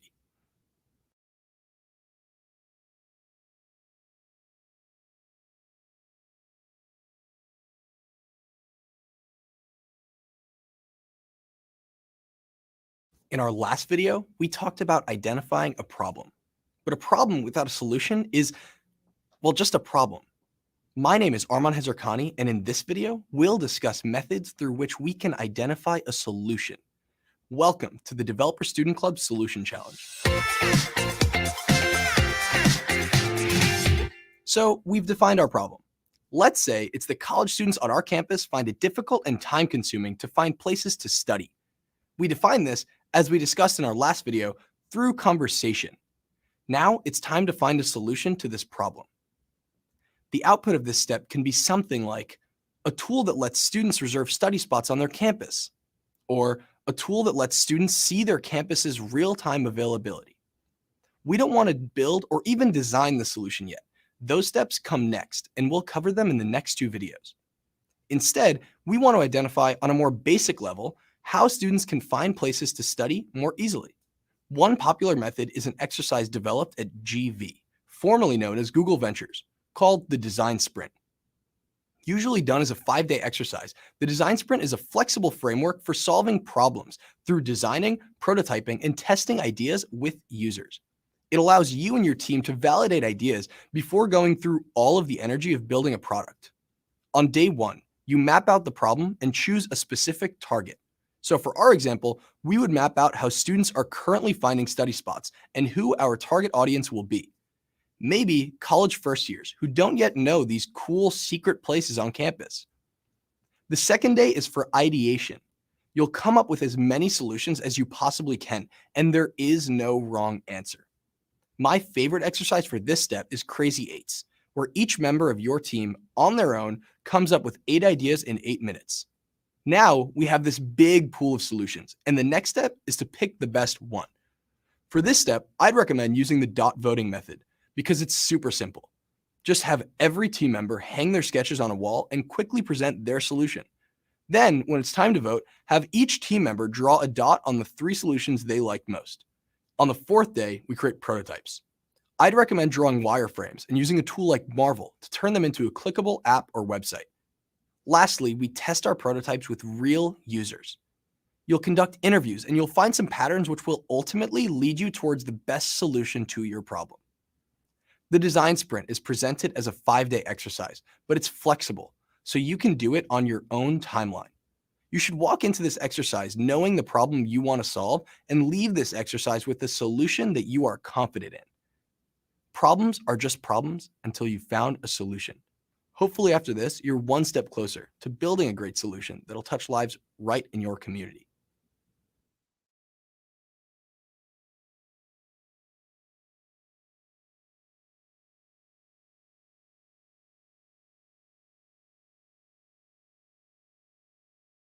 The problem we're tackling is that college students on our campus find it difficult and time-consuming to find places to study. And our solution is a tool that lets students see study spot availability in real time. Now, this is very broad. We could end up building anything from a mobile app that lets students stream camera footage to a real-time VR experience, letting students roam around the campus library from their dorm room. Now, it's time to design how users will engage with our solution. My name is Arman Hazarkani, and in this video, we will discuss interface design. Welcome to the Developer Student Club Solution Challenge. Interface design has 2 parts, user experience and user interface, UX and UI for short. UX covers how people will use the solution, while UI covers what the solution looks and feels like. A lot of UX is research, and this research is done in cycles. The first step in the cycle is build. The point of this step is to create a prototype that you can learn from, so don't spend time making them super detailed or beautiful. In fact, most of the time, users will be most honest with you if your prototypes don't look perfect, because it'll seem like the idea is in its early stages and more malleable. After you build, it's time to measure. For this step, you should conduct some user research. This is admittedly very difficult, so here are a few quick tips. If a participant asks you a question, take note of it, but don't answer. Pause, then respond with another question. Have 2 people from your team attend each interview. One should engage with the participant while the other is furiously writing down notes. Don't ask, hey, what do you think of my app? Instead, ask users to complete a task and take note of any friction they face in trying to complete that task. If you're building a calendar app, for example, you could ask a user to create a new event or delete an existing event. Lastly, it's time to learn. For this step, get together with your team and compile all the feedback to see what worked and what didn't. Then, of course, it's time to repeat. After you've completed the build, measure, learn cycle enough times, you'll want to move on to building a higher fidelity mockup. This is where UI comes in. When you're thinking about UI, there are 3 things to keep in mind: design principles, design elements, and UI patterns. Design principles are things like information hierarchy and proportion. Information hierarchy is the arrangement of data such that it creates an order of importance. For example, when you're looking at someone's resume or CV, can you easily find their name? Can you easily find their work experience? If not, the document needs better information hierarchy. Design elements are things like color and shapes. These may seem simple, but their use can greatly affect design principles and the usability of your solution. For example, think about what it means for text to be highlighted as red. Good use of design principles and design elements is hard to master. Luckily, people have been doing this for a while, so your users have been trained to use tools a certain way. For example, if a user sees a square checkbox, they know they can select more than one option. If a user sees a button, they know they can click it, and if that button has a little triangle on it, clicking it will reveal more options. This is great news. It means we don't necessarily need to be professionals in color theory to design highly usable and even beautiful solutions. We can simply make use of these commonly used UI patterns. When creating any piece of technology, you should start by identifying the problem, then broadly identifying the solution. We just discussed the third step, designing the interface, which allows us to decide how a user will interact with our solution. Now, you have an interface and you're one step closer to building a great solution that'll touch lives right in your community.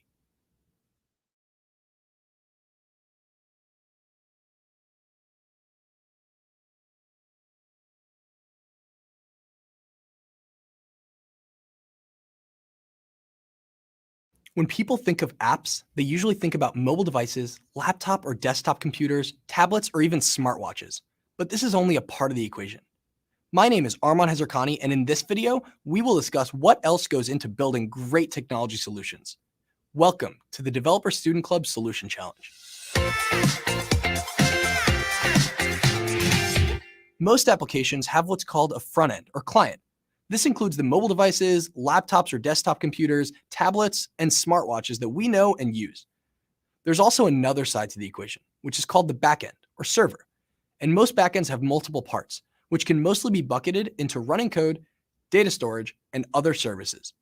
Let's walk through an example. Let's say we want to build a photo sharing application. We can start by defining the client. In this case, we want it to be a web application. Then we need somewhere to host our backend and run our code. For that, we choose Cloud Functions.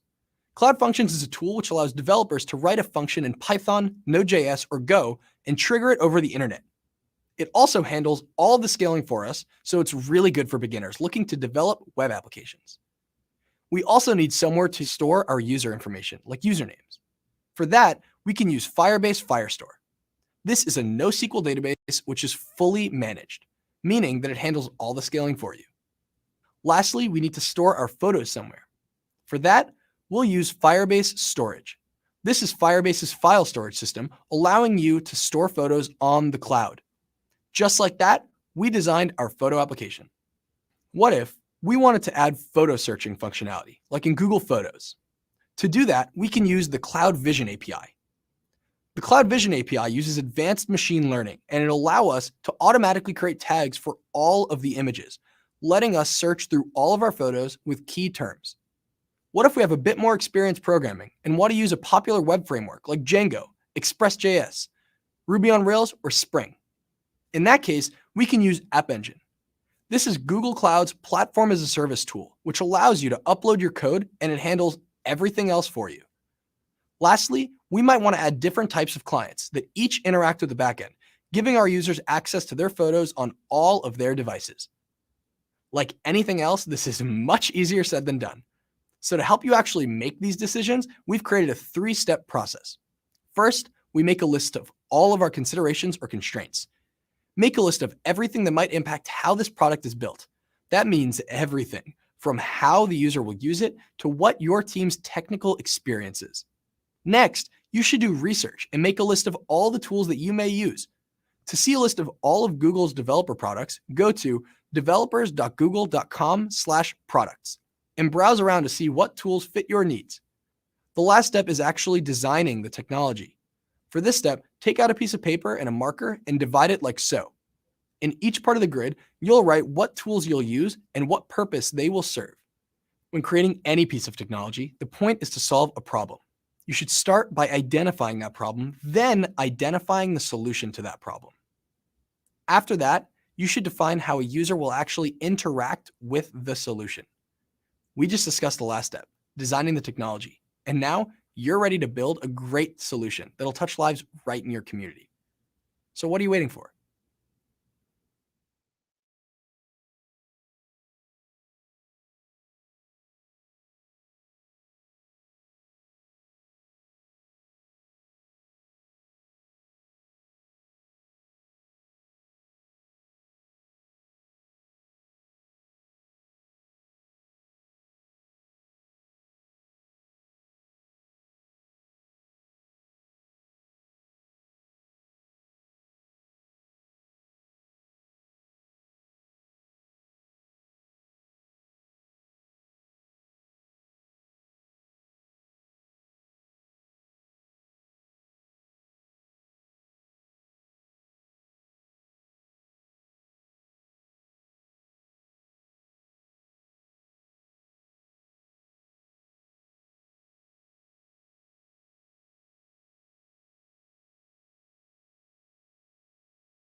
Hey, welcome back, everyone. Had a nice break? Hopefully, ideas are buzzing in your head right now about your project. If you haven't reached that point yet, I have just the remedy for you. We have a very special talk coming up from Miss Dara. Once again, let me just remind you all that she's a software engineer at FAANG Level Company, who also previously worked the same job at SEEK Asia, along with being their data scientist. She has broad experience working on freelance projects, mostly related to IoT or Internet of Things, AR, mobile, and web development too. She's a hackathon aficionado, having participated in over 30 of them. She's spoken in different countries of Eastern Asia more than 20 times, and today marks an addition to that count. Let us all welcome Ms. Dara to the stage.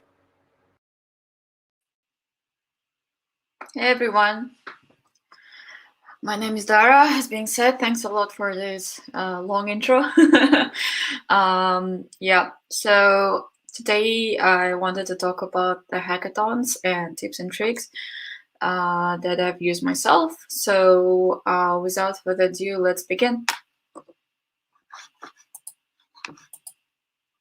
Okay, I don't think I can ask this, so I can skip this later for the Q&As.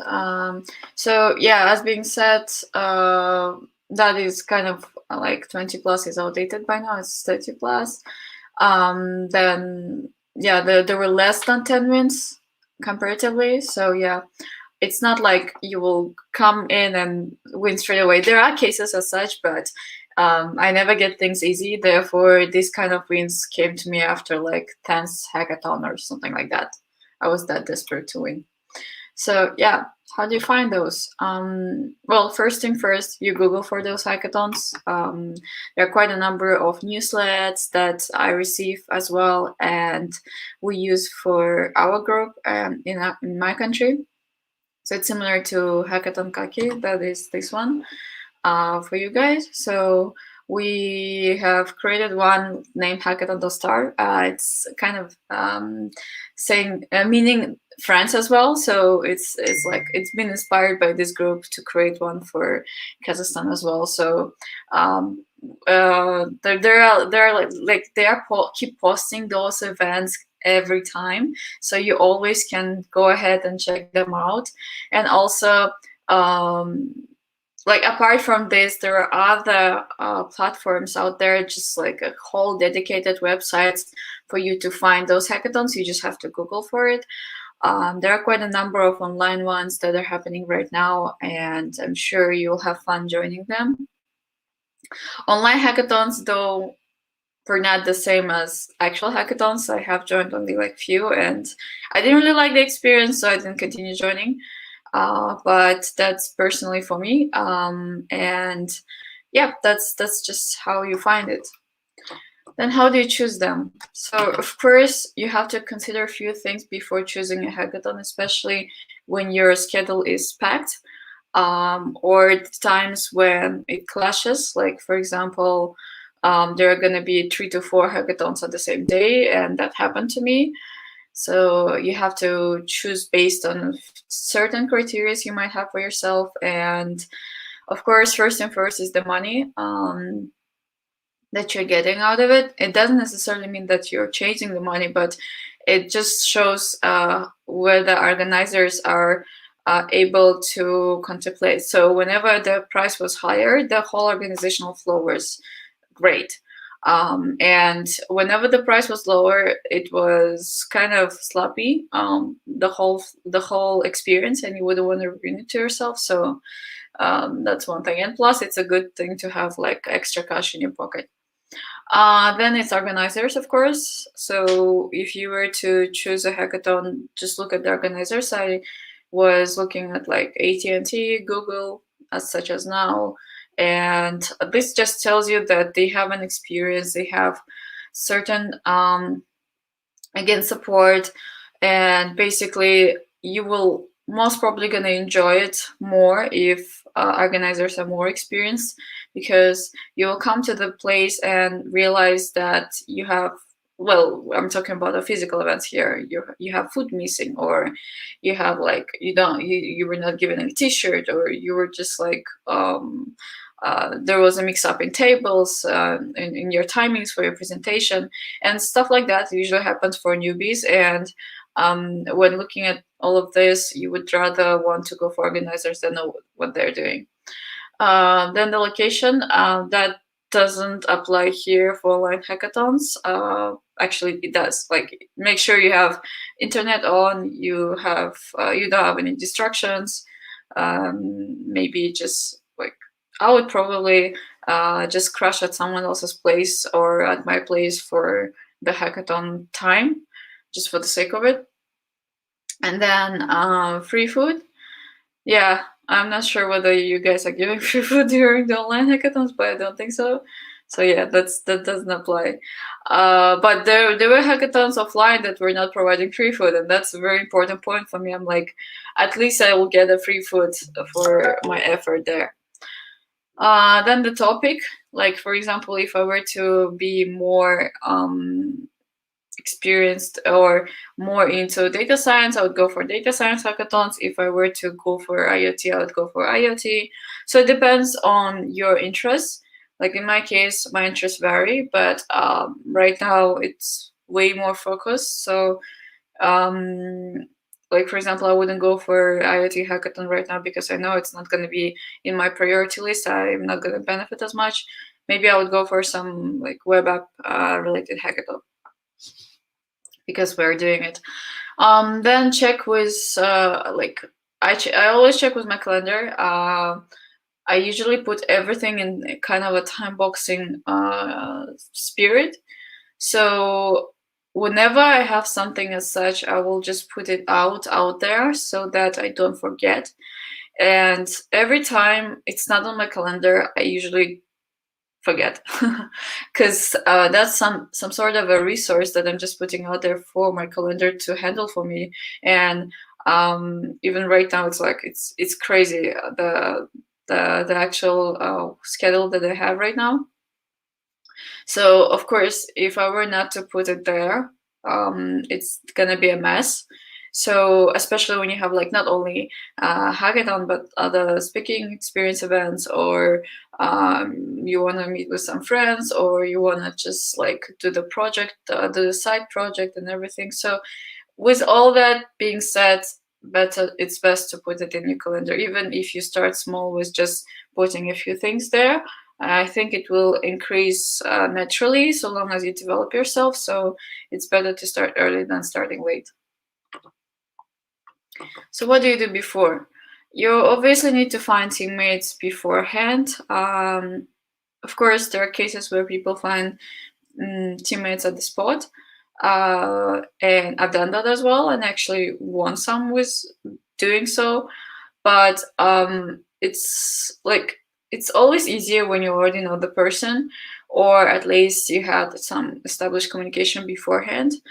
And usually you would want to split them up into different kind of people. So it's like speaker, coder, designer. There might be some other people as well, but this is just like a tree. Okay, sorry. It's 6 a.m. in the morning here. You see what I'm doing for you guys here. So like it's usually it's down to 3, like the minimum, and the maximum that I could go for is 5. That's just the way it works in most of the teams that I'm joining. And the point here is that 2 is too small, and the decisions that you make might be very limited, and the whole picture that you're seeing for yourself in order to solve the problem might not be enough. And if it's more than 5, then it gets messier, then it gets into too much of decision making of 2 different people, and therefore it's best to keep it as 3 to 5 people per hackathon. Meet beforehand at least once, if that's allowed. If like most of the time it is.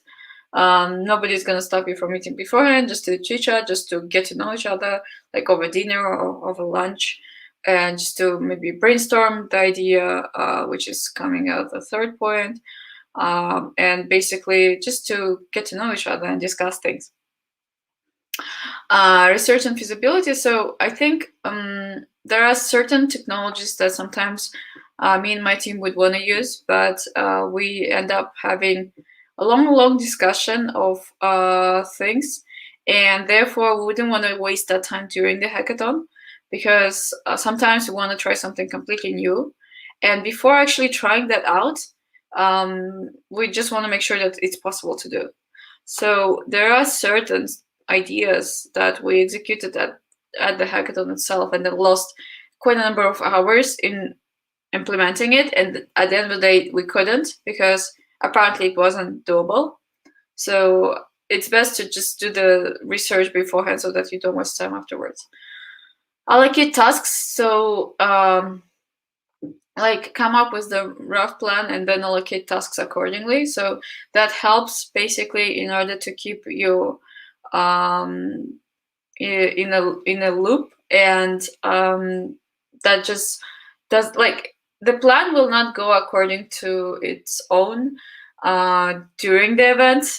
You'll probably pivot quite a number of times. That's completely normal, but having a plan beforehand and basically having some roles assigned will help you to mitigate again certain hours spent on dividing those out during the hackathon, and without doing so it will be a mess, and I would rather do that rather than not. Then choose a leader. So there's supposed to be a leader at the end of the day who will call out as a last resort. So who will be called out as a last resort. So for example, if you have a team of 3 and 2 people disagree, then the third person who is going to be a leader will basically make a call, and that person should be, I think, more experienced. It's supposed to be someone who has more expertise, and therefore you would rather choose that leader based on that rather than anything else. Okay. What happens on your first day? So just give me a second.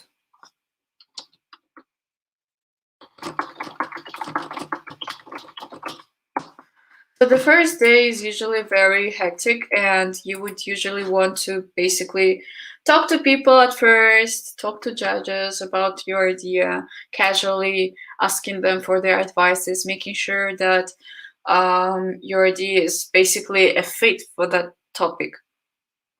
And maybe they will propose you some different points.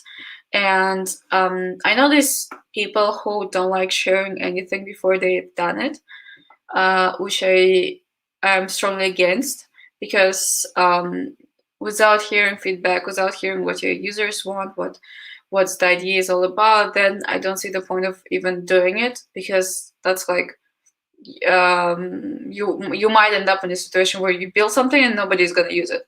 So what's the point of building it? So usually what's happening is that you are going to try things out, and you're going to just go there, explain the concept, maybe create some wireframes, dummy wireframes, and explain your concepts in a very rough details, saying this is going to do this, is going to do that, this is for this is for that. And that will just help you to identify whether that person is even interested in the idea or not, whether that is something that solves the problem. So there is this PM talk, project manager talks that I've listened to recently in Clubhouse, and it basically mentioned, and I think it applies here, it basically mentions that in order to start with ideas, you have to start with problems. Problems are everywhere. If you were to open your eyes, you would realize that many people have different problems, and some of them could be solved by using tech. And instead of going further and basically brainstorming the ideas, I would rather start with problem on its own and find out what you could do in order to solve it. So you could just start with a few problems at hand and shortlist them based on the demand. So that demand again will be dictated by users, and you just can Google online and see how many people actually have the same problem. What are they doing to solve it? What are the other solutions, and maybe if it's not right, you can come up with something better. So start with the problem first. Take your sleepy bag. Yes, you won't make it on time. That's just a joke, but in general, you won't make it on time if you're even if you're more experienced, to be honest. Most of the time, whatever features you want to implement and build are not doable in 24 hours, no matter how much you want to build them. And basically, having said that, that just means that you will work overnight. While you're young, it's fine. For me right now, it's getting harder because I need my sleep to function the next day properly. So I'm not doing that anymore. But during my university times, I did it quite a lot, and that kind of resulted in some health problems. So do it, but do it with careful consideration. Then draft a plan and have checks every few hours. So I'll show you later the Miro that we created with my team, with my startup team, for basically planning everything out and having a mini hackathon within our team. If you're interested, then if you get stuck, stop doing it. You don't have time. Usually it's by right, and by many of my mentors, what they suggested is to basically try to solve it in next 30 minutes yourself. If you can solve it yourself, ask your mentor. If your mentor doesn't know, screw it, forget it, pivot, and do something else. Don't do login pages. Don't. That's just waste of time. That's completely waste of time. Fake it till you make it. So come up with some sort of a very rough, raw version and then build on top of it, instead of just trying to chase an ideal app that's not going to happen within 24 hours. And that actually applies to algorithmics and data structures questions during the interview, because that's a comparison between the brute force solution and optimal solution. If you don't know the optimal solution, you would rather go with the brute force first and then improve based on that. So that helps, and that's something you can start with. What happens on second day? Stop coding 1 or 2 hours before, because that will just be wasted amount of time, and rather prepare for your presentation. Whoever is presenting, you can just go through the presentation with them, clean up the codes, make sure that everything works properly, test. That is very important to test, because sometimes, demo doesn't go as usual, and I always suggest to record it beforehand as well, so that if anything goes wrong, you have a recorded version of it, or a recorded working version of it. And usually something will always go wrong during the demo session. Validate your findings once again with mentors and judges, just to make sure that you're on track. Maybe they have some simple touch-ups at the end. Simplify. So if you don't simplify, then you'll end up with a complicated solution that nobody wants. You have to think for the user. Would they really want to use something as complicated? No. Therefore, in order to make things easier for them, you have to simplify the whole flow. So if you have a UI UX designer in your team, make sure that UX flows perfectly well and without any misflows, and very simple and very nice. And again, fake it till you make it. So how to prepare for the pitch? There is a problem statement that will be there as well. So as I mentioned, start with the problem first, and therefore you need to mention the problem. Of course, try to add numbers there for the problem itself. It's not like you just say, oh, people have this problem. Like, it's the same as writing in your resume, I'm a team player. Where's the proof? How do you prove that people actually have that problem? How do you prove that you're actually a team player? So like a stronger point here will be to basically say that there are like X number of people having this problem in X number of countries, and that's the research. Like that's the numbers that we have here, and it's best to have like 2 to 3 points on the problem statement. Yeah, that's the second point, findings if necessary. So certain things needs to be researched beforehand, and therefore having that actual problem statement filled with numbers will be a great thing. That just showcases that you have you are actually hitting a sweet spot. And then how your solution is going to solve that problem. Yeah, so just explaining how does it solve it.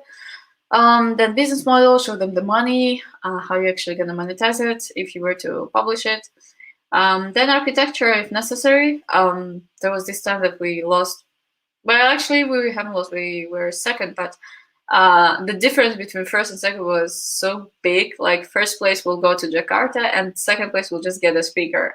So we were second just because we didn't have an architecture. So make sure to check with your judges if they need that architecture or not. Like it was AWS hackathon, so they wanted us to have that architecture of our backend, which we thought we provided, but apparently they haven't checked that. Check that your hardware works well, there is no misflows or anything, and then fake it till make it again. What happens after? Share. Make sure you share, because like that's just how things work. Most of the time, it is gonna help you to boost your portfolio, to boost your connections, and even if you lose, make sure to post it and say what have you learned from your lose. So it's not considered as a loss if you learn something. It's not considered as win if you didn't learn anything. So the main and key takeaway here is to learn something new and to share it with others. Maybe that will be something completely new and useful for somebody else reading your feed. So sharing is caring. Make sure you do, and that will eventually help you as well with your daily life. Make connections. Make sure to connect with people. Make sure to stay in touch. Make sure to basically have that bond with them and be reachable. Check on them times to times. That's gonna help you to have like a connection base, and therefore you will be easily getting help from people if needed, or if you were to join another hackathon, you will find people to join with. Listen to other teams' presentations. You might be surprised how much you can learn from it, especially when you're a newbie, because I've listened to quite a number and I've learned a lot from their ways of presenting, especially the winning presenters, to the point that I could already hear who's going to be winning towards the end of it. So that's a good point to have. Then ask for feedback. Asking for feedback is really important. As my ex-manager actually says, feedback is a blessing. So make sure to use that blessing. When things are in a very hectic way during the hackathon, you might do mistakes. You're not even might do mistakes. You're gonna surely do some mistakes. And those mistakes could be seen by your mentors or judges or people around you. So asking for that feedback will help you to grow. And there's this TED Talk video, which is about not taking it personally. So that will be useful not to take it personally in general, because that will just affect you, not in a positive way. So make sure you don't. Make sure you abstract yourself and take it as a blessing, as being mentioned. Spend your money wisely. Take a picture. Take pictures. Yeah, taking pictures is interesting, because that's how you post things, and that's how you make sure it's real, and that's how you personalize it. So long as you tell your personal story, people will relate. People will like it. If you were to just post some logo and stuff, that will not be as, I don't know, sensitive. I mean, as appealing. Then spend your money wisely. I was really not as wise at the beginning, so I would rather suggest you to do so. If you win, make sure you just cherish yourself, buy something for yourself, or maybe invest in some projects you're building, or invest in, I don't know, your future, like learning opportunities and stuff like that. So yeah. What do you do with that prize money? Yeah, none of my business. Like that's just my takeaway. I'm sorry, I'm not gonna tell you what I've done with my money. Thanks a lot. Sorry, I think my last slide is not loading. What's happening? Oh, there. Oops. Okay, internet is getting slower. Thanks a lot for the perfect timing. We can move on to the Q&A, I guess, and let it load first.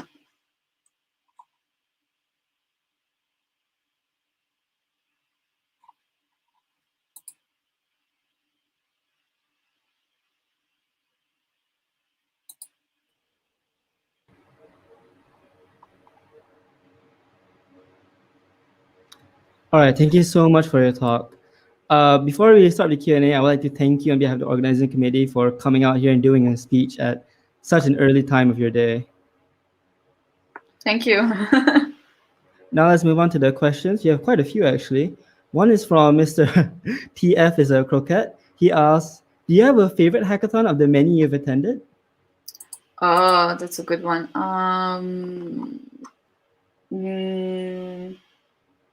It's hard to choose. They're all pretty good, huh? No, I mean, they were favorite for different reasons. So like there was one for the team. Actually, there is one that I like is NASA hackathon that we won first place.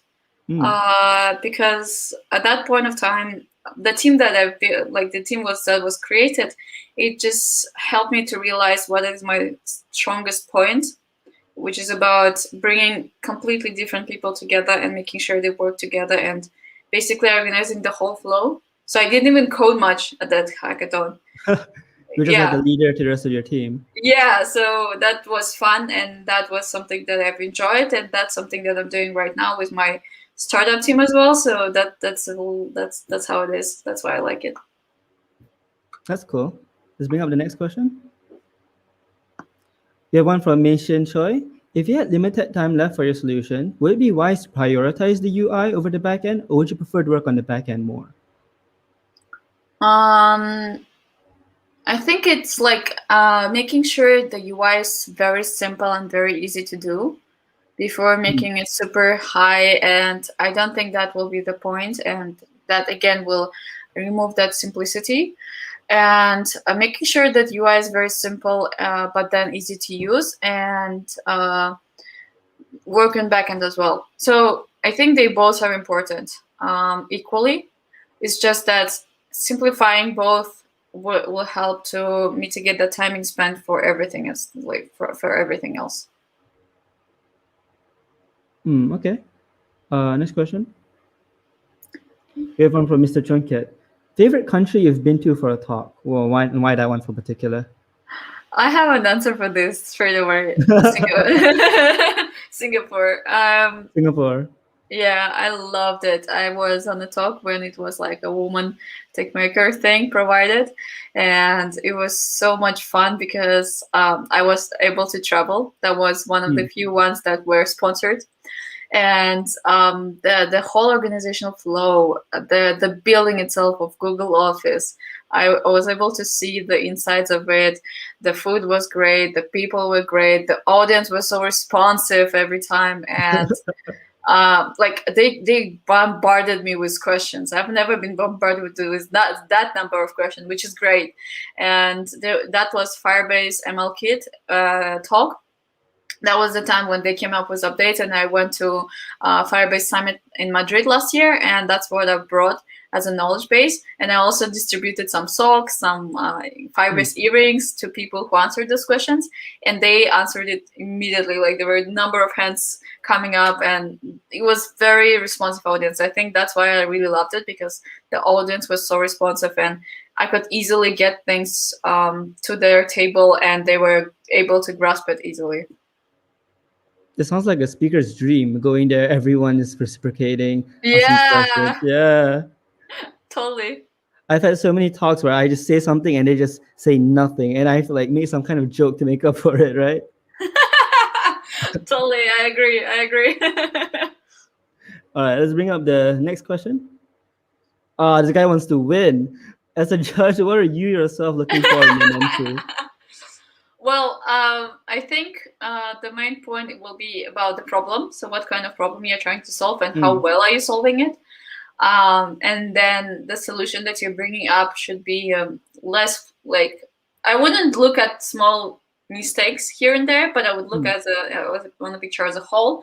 So as a whole, if the flow is great, if the team collaboration was there, like there were times that during the hackathons where they were trying to present like five people presented, and that was just not feasible in terms of all the dropping the laptop, coming up with your laptop and everything. So you just waste your time there. So long as this kind of stuff will not happen, then that's great. You mentioned something earlier about how listening to other people's talks, you can already tell who's gonna win, right?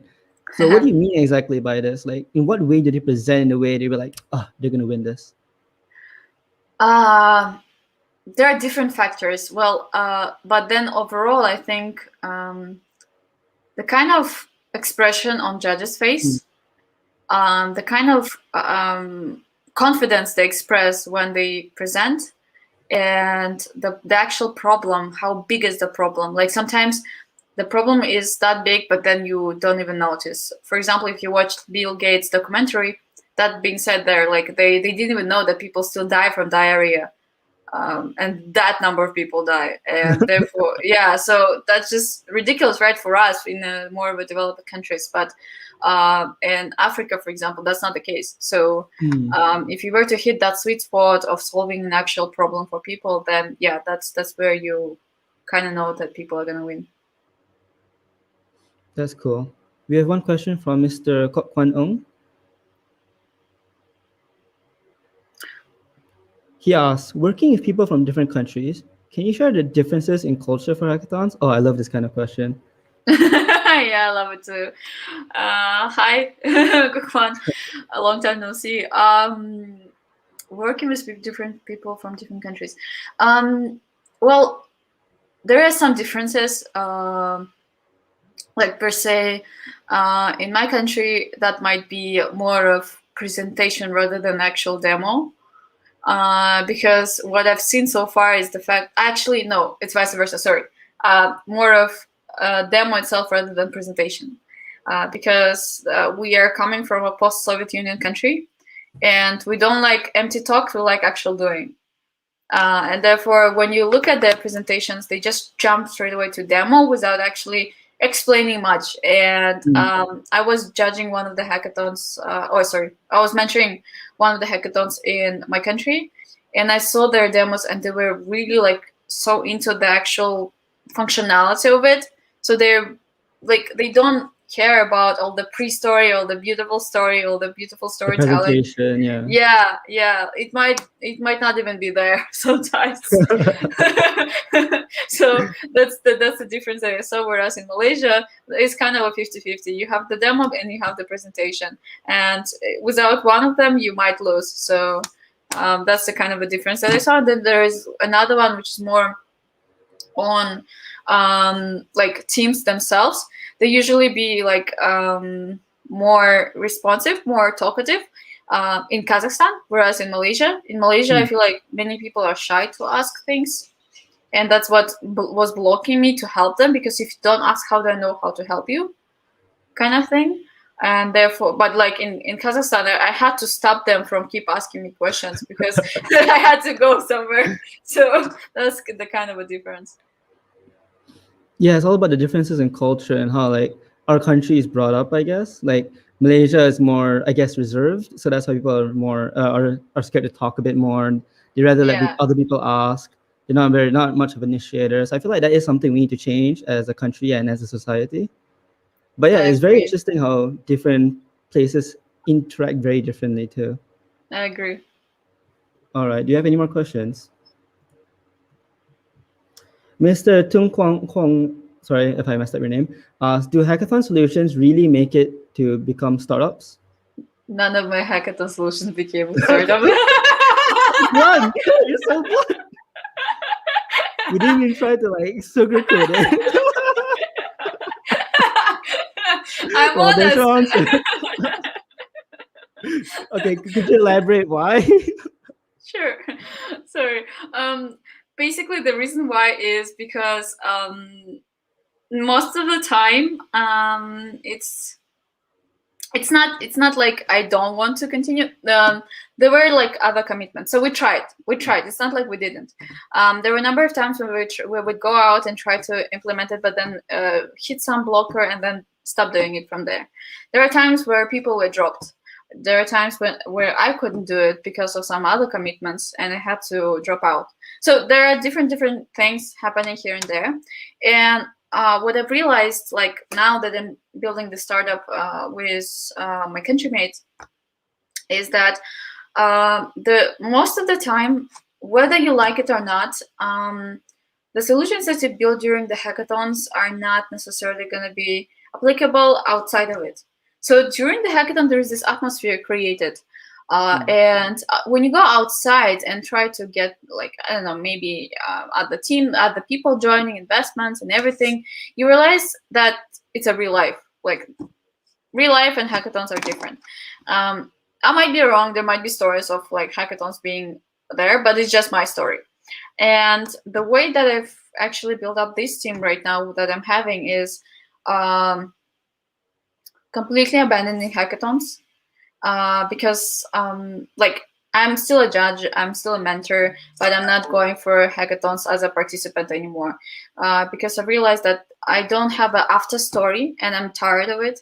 I'm tired of just like building things up and then that baby is not getting ever outside ever. And that feeling was so, I don't know, was so demotivating that I didn't want to go again. But like, again, you will get there once you actually fulfill whatever things you have, like winning the hackathon, actually participating. And I love the atmosphere there. I love the people there. So it was really hard to give it up for the sake of the team that I'm having right now, but that was the right choice to do.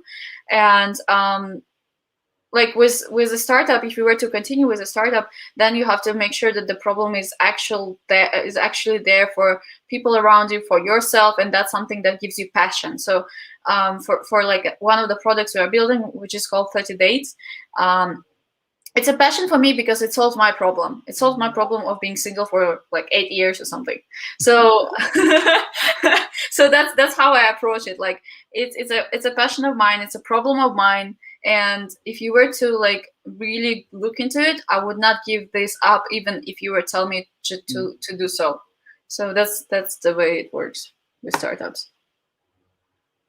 We have a statement by Mr. Kok Kwang Eung who continue about how hackathons are not the same as startups. Let's see if you agree with it. He says that hackathons are usually an R&D effort to get answers fast. For a startup such business, you need customers, wherein starting from zero is not the way to go. Do you agree to this? Yeah, totally. That's another point to make regarding the difference. And there was another one, which is, where do you find people to, where do you find people push to help other people? Where do you find your motivation? Good question. So I don't know either. So most of the time, motivation comes from actual desire to help.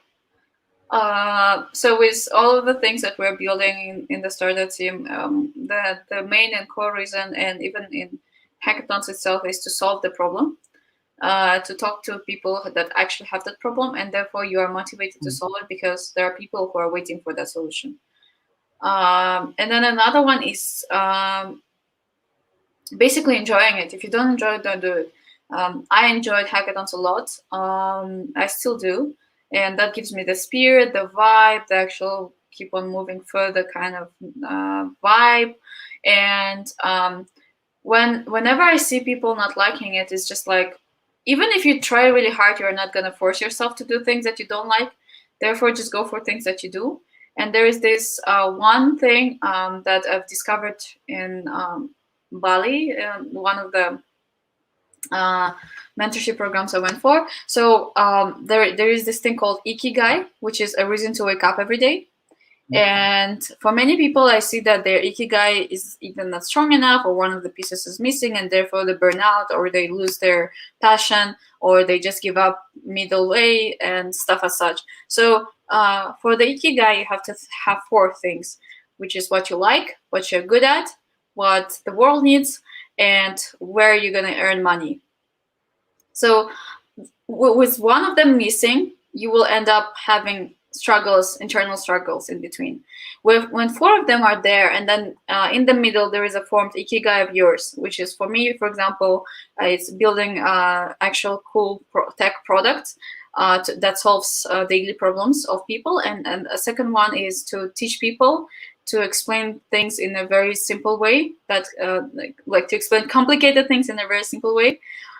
So these 3 ikigais didn't come up just easily. It came from experience, it came from all the ups and downs. And then when the timing was right, I was able to come up with it because I already know what I'm good at in a way, because I've heard the feedback, I know myself, I've learned it from different tests. I know what I like by now. I know where I'm gonna earn money, and I can Google for it. And for the world needs, I know what people need, more or less, because I've already experienced their problems myself, or saw them experiencing their those problems, and therefore having that ikigai at one place will help you to find out your passion, your motivation. And when you wake up every day, you'll remember that, and that will easily that will be easy for you to wake up and do whatever things you're doing, and not think about anything else outside of it. That's very interesting. Hey. This is the first time hearing about an ikigai. I think I'm gonna start applying it in my own daily life too. Go ahead. I think that's all to our questions for today. Thank you so much for such an insightful talk. And thank you so much for answering our questions. Once again, it's 6 a.m. where she's at, and she's doing it for us. So from all of us, we are very, very thankful. Thank you. Thank you. This marks the end of our live stream today, but be sure to come back here tomorrow at 11 a.m. We'll be having another break after this, followed by our scheduled mentoring sessions, which will be held from 3 to 5. Team leads and participants, please keep your eyes and ears peeled to the Discord of any Discord announcements. Keep in mind that you cannot change the mentoring sessions time anymore after 2 p.m., which it already is. So if you have any other disagreements, I'm sorry, but you're gonna have to stick with it, or else the timing schedule will be very messed up. All right, everybody, good luck with your project. Take care, everyone.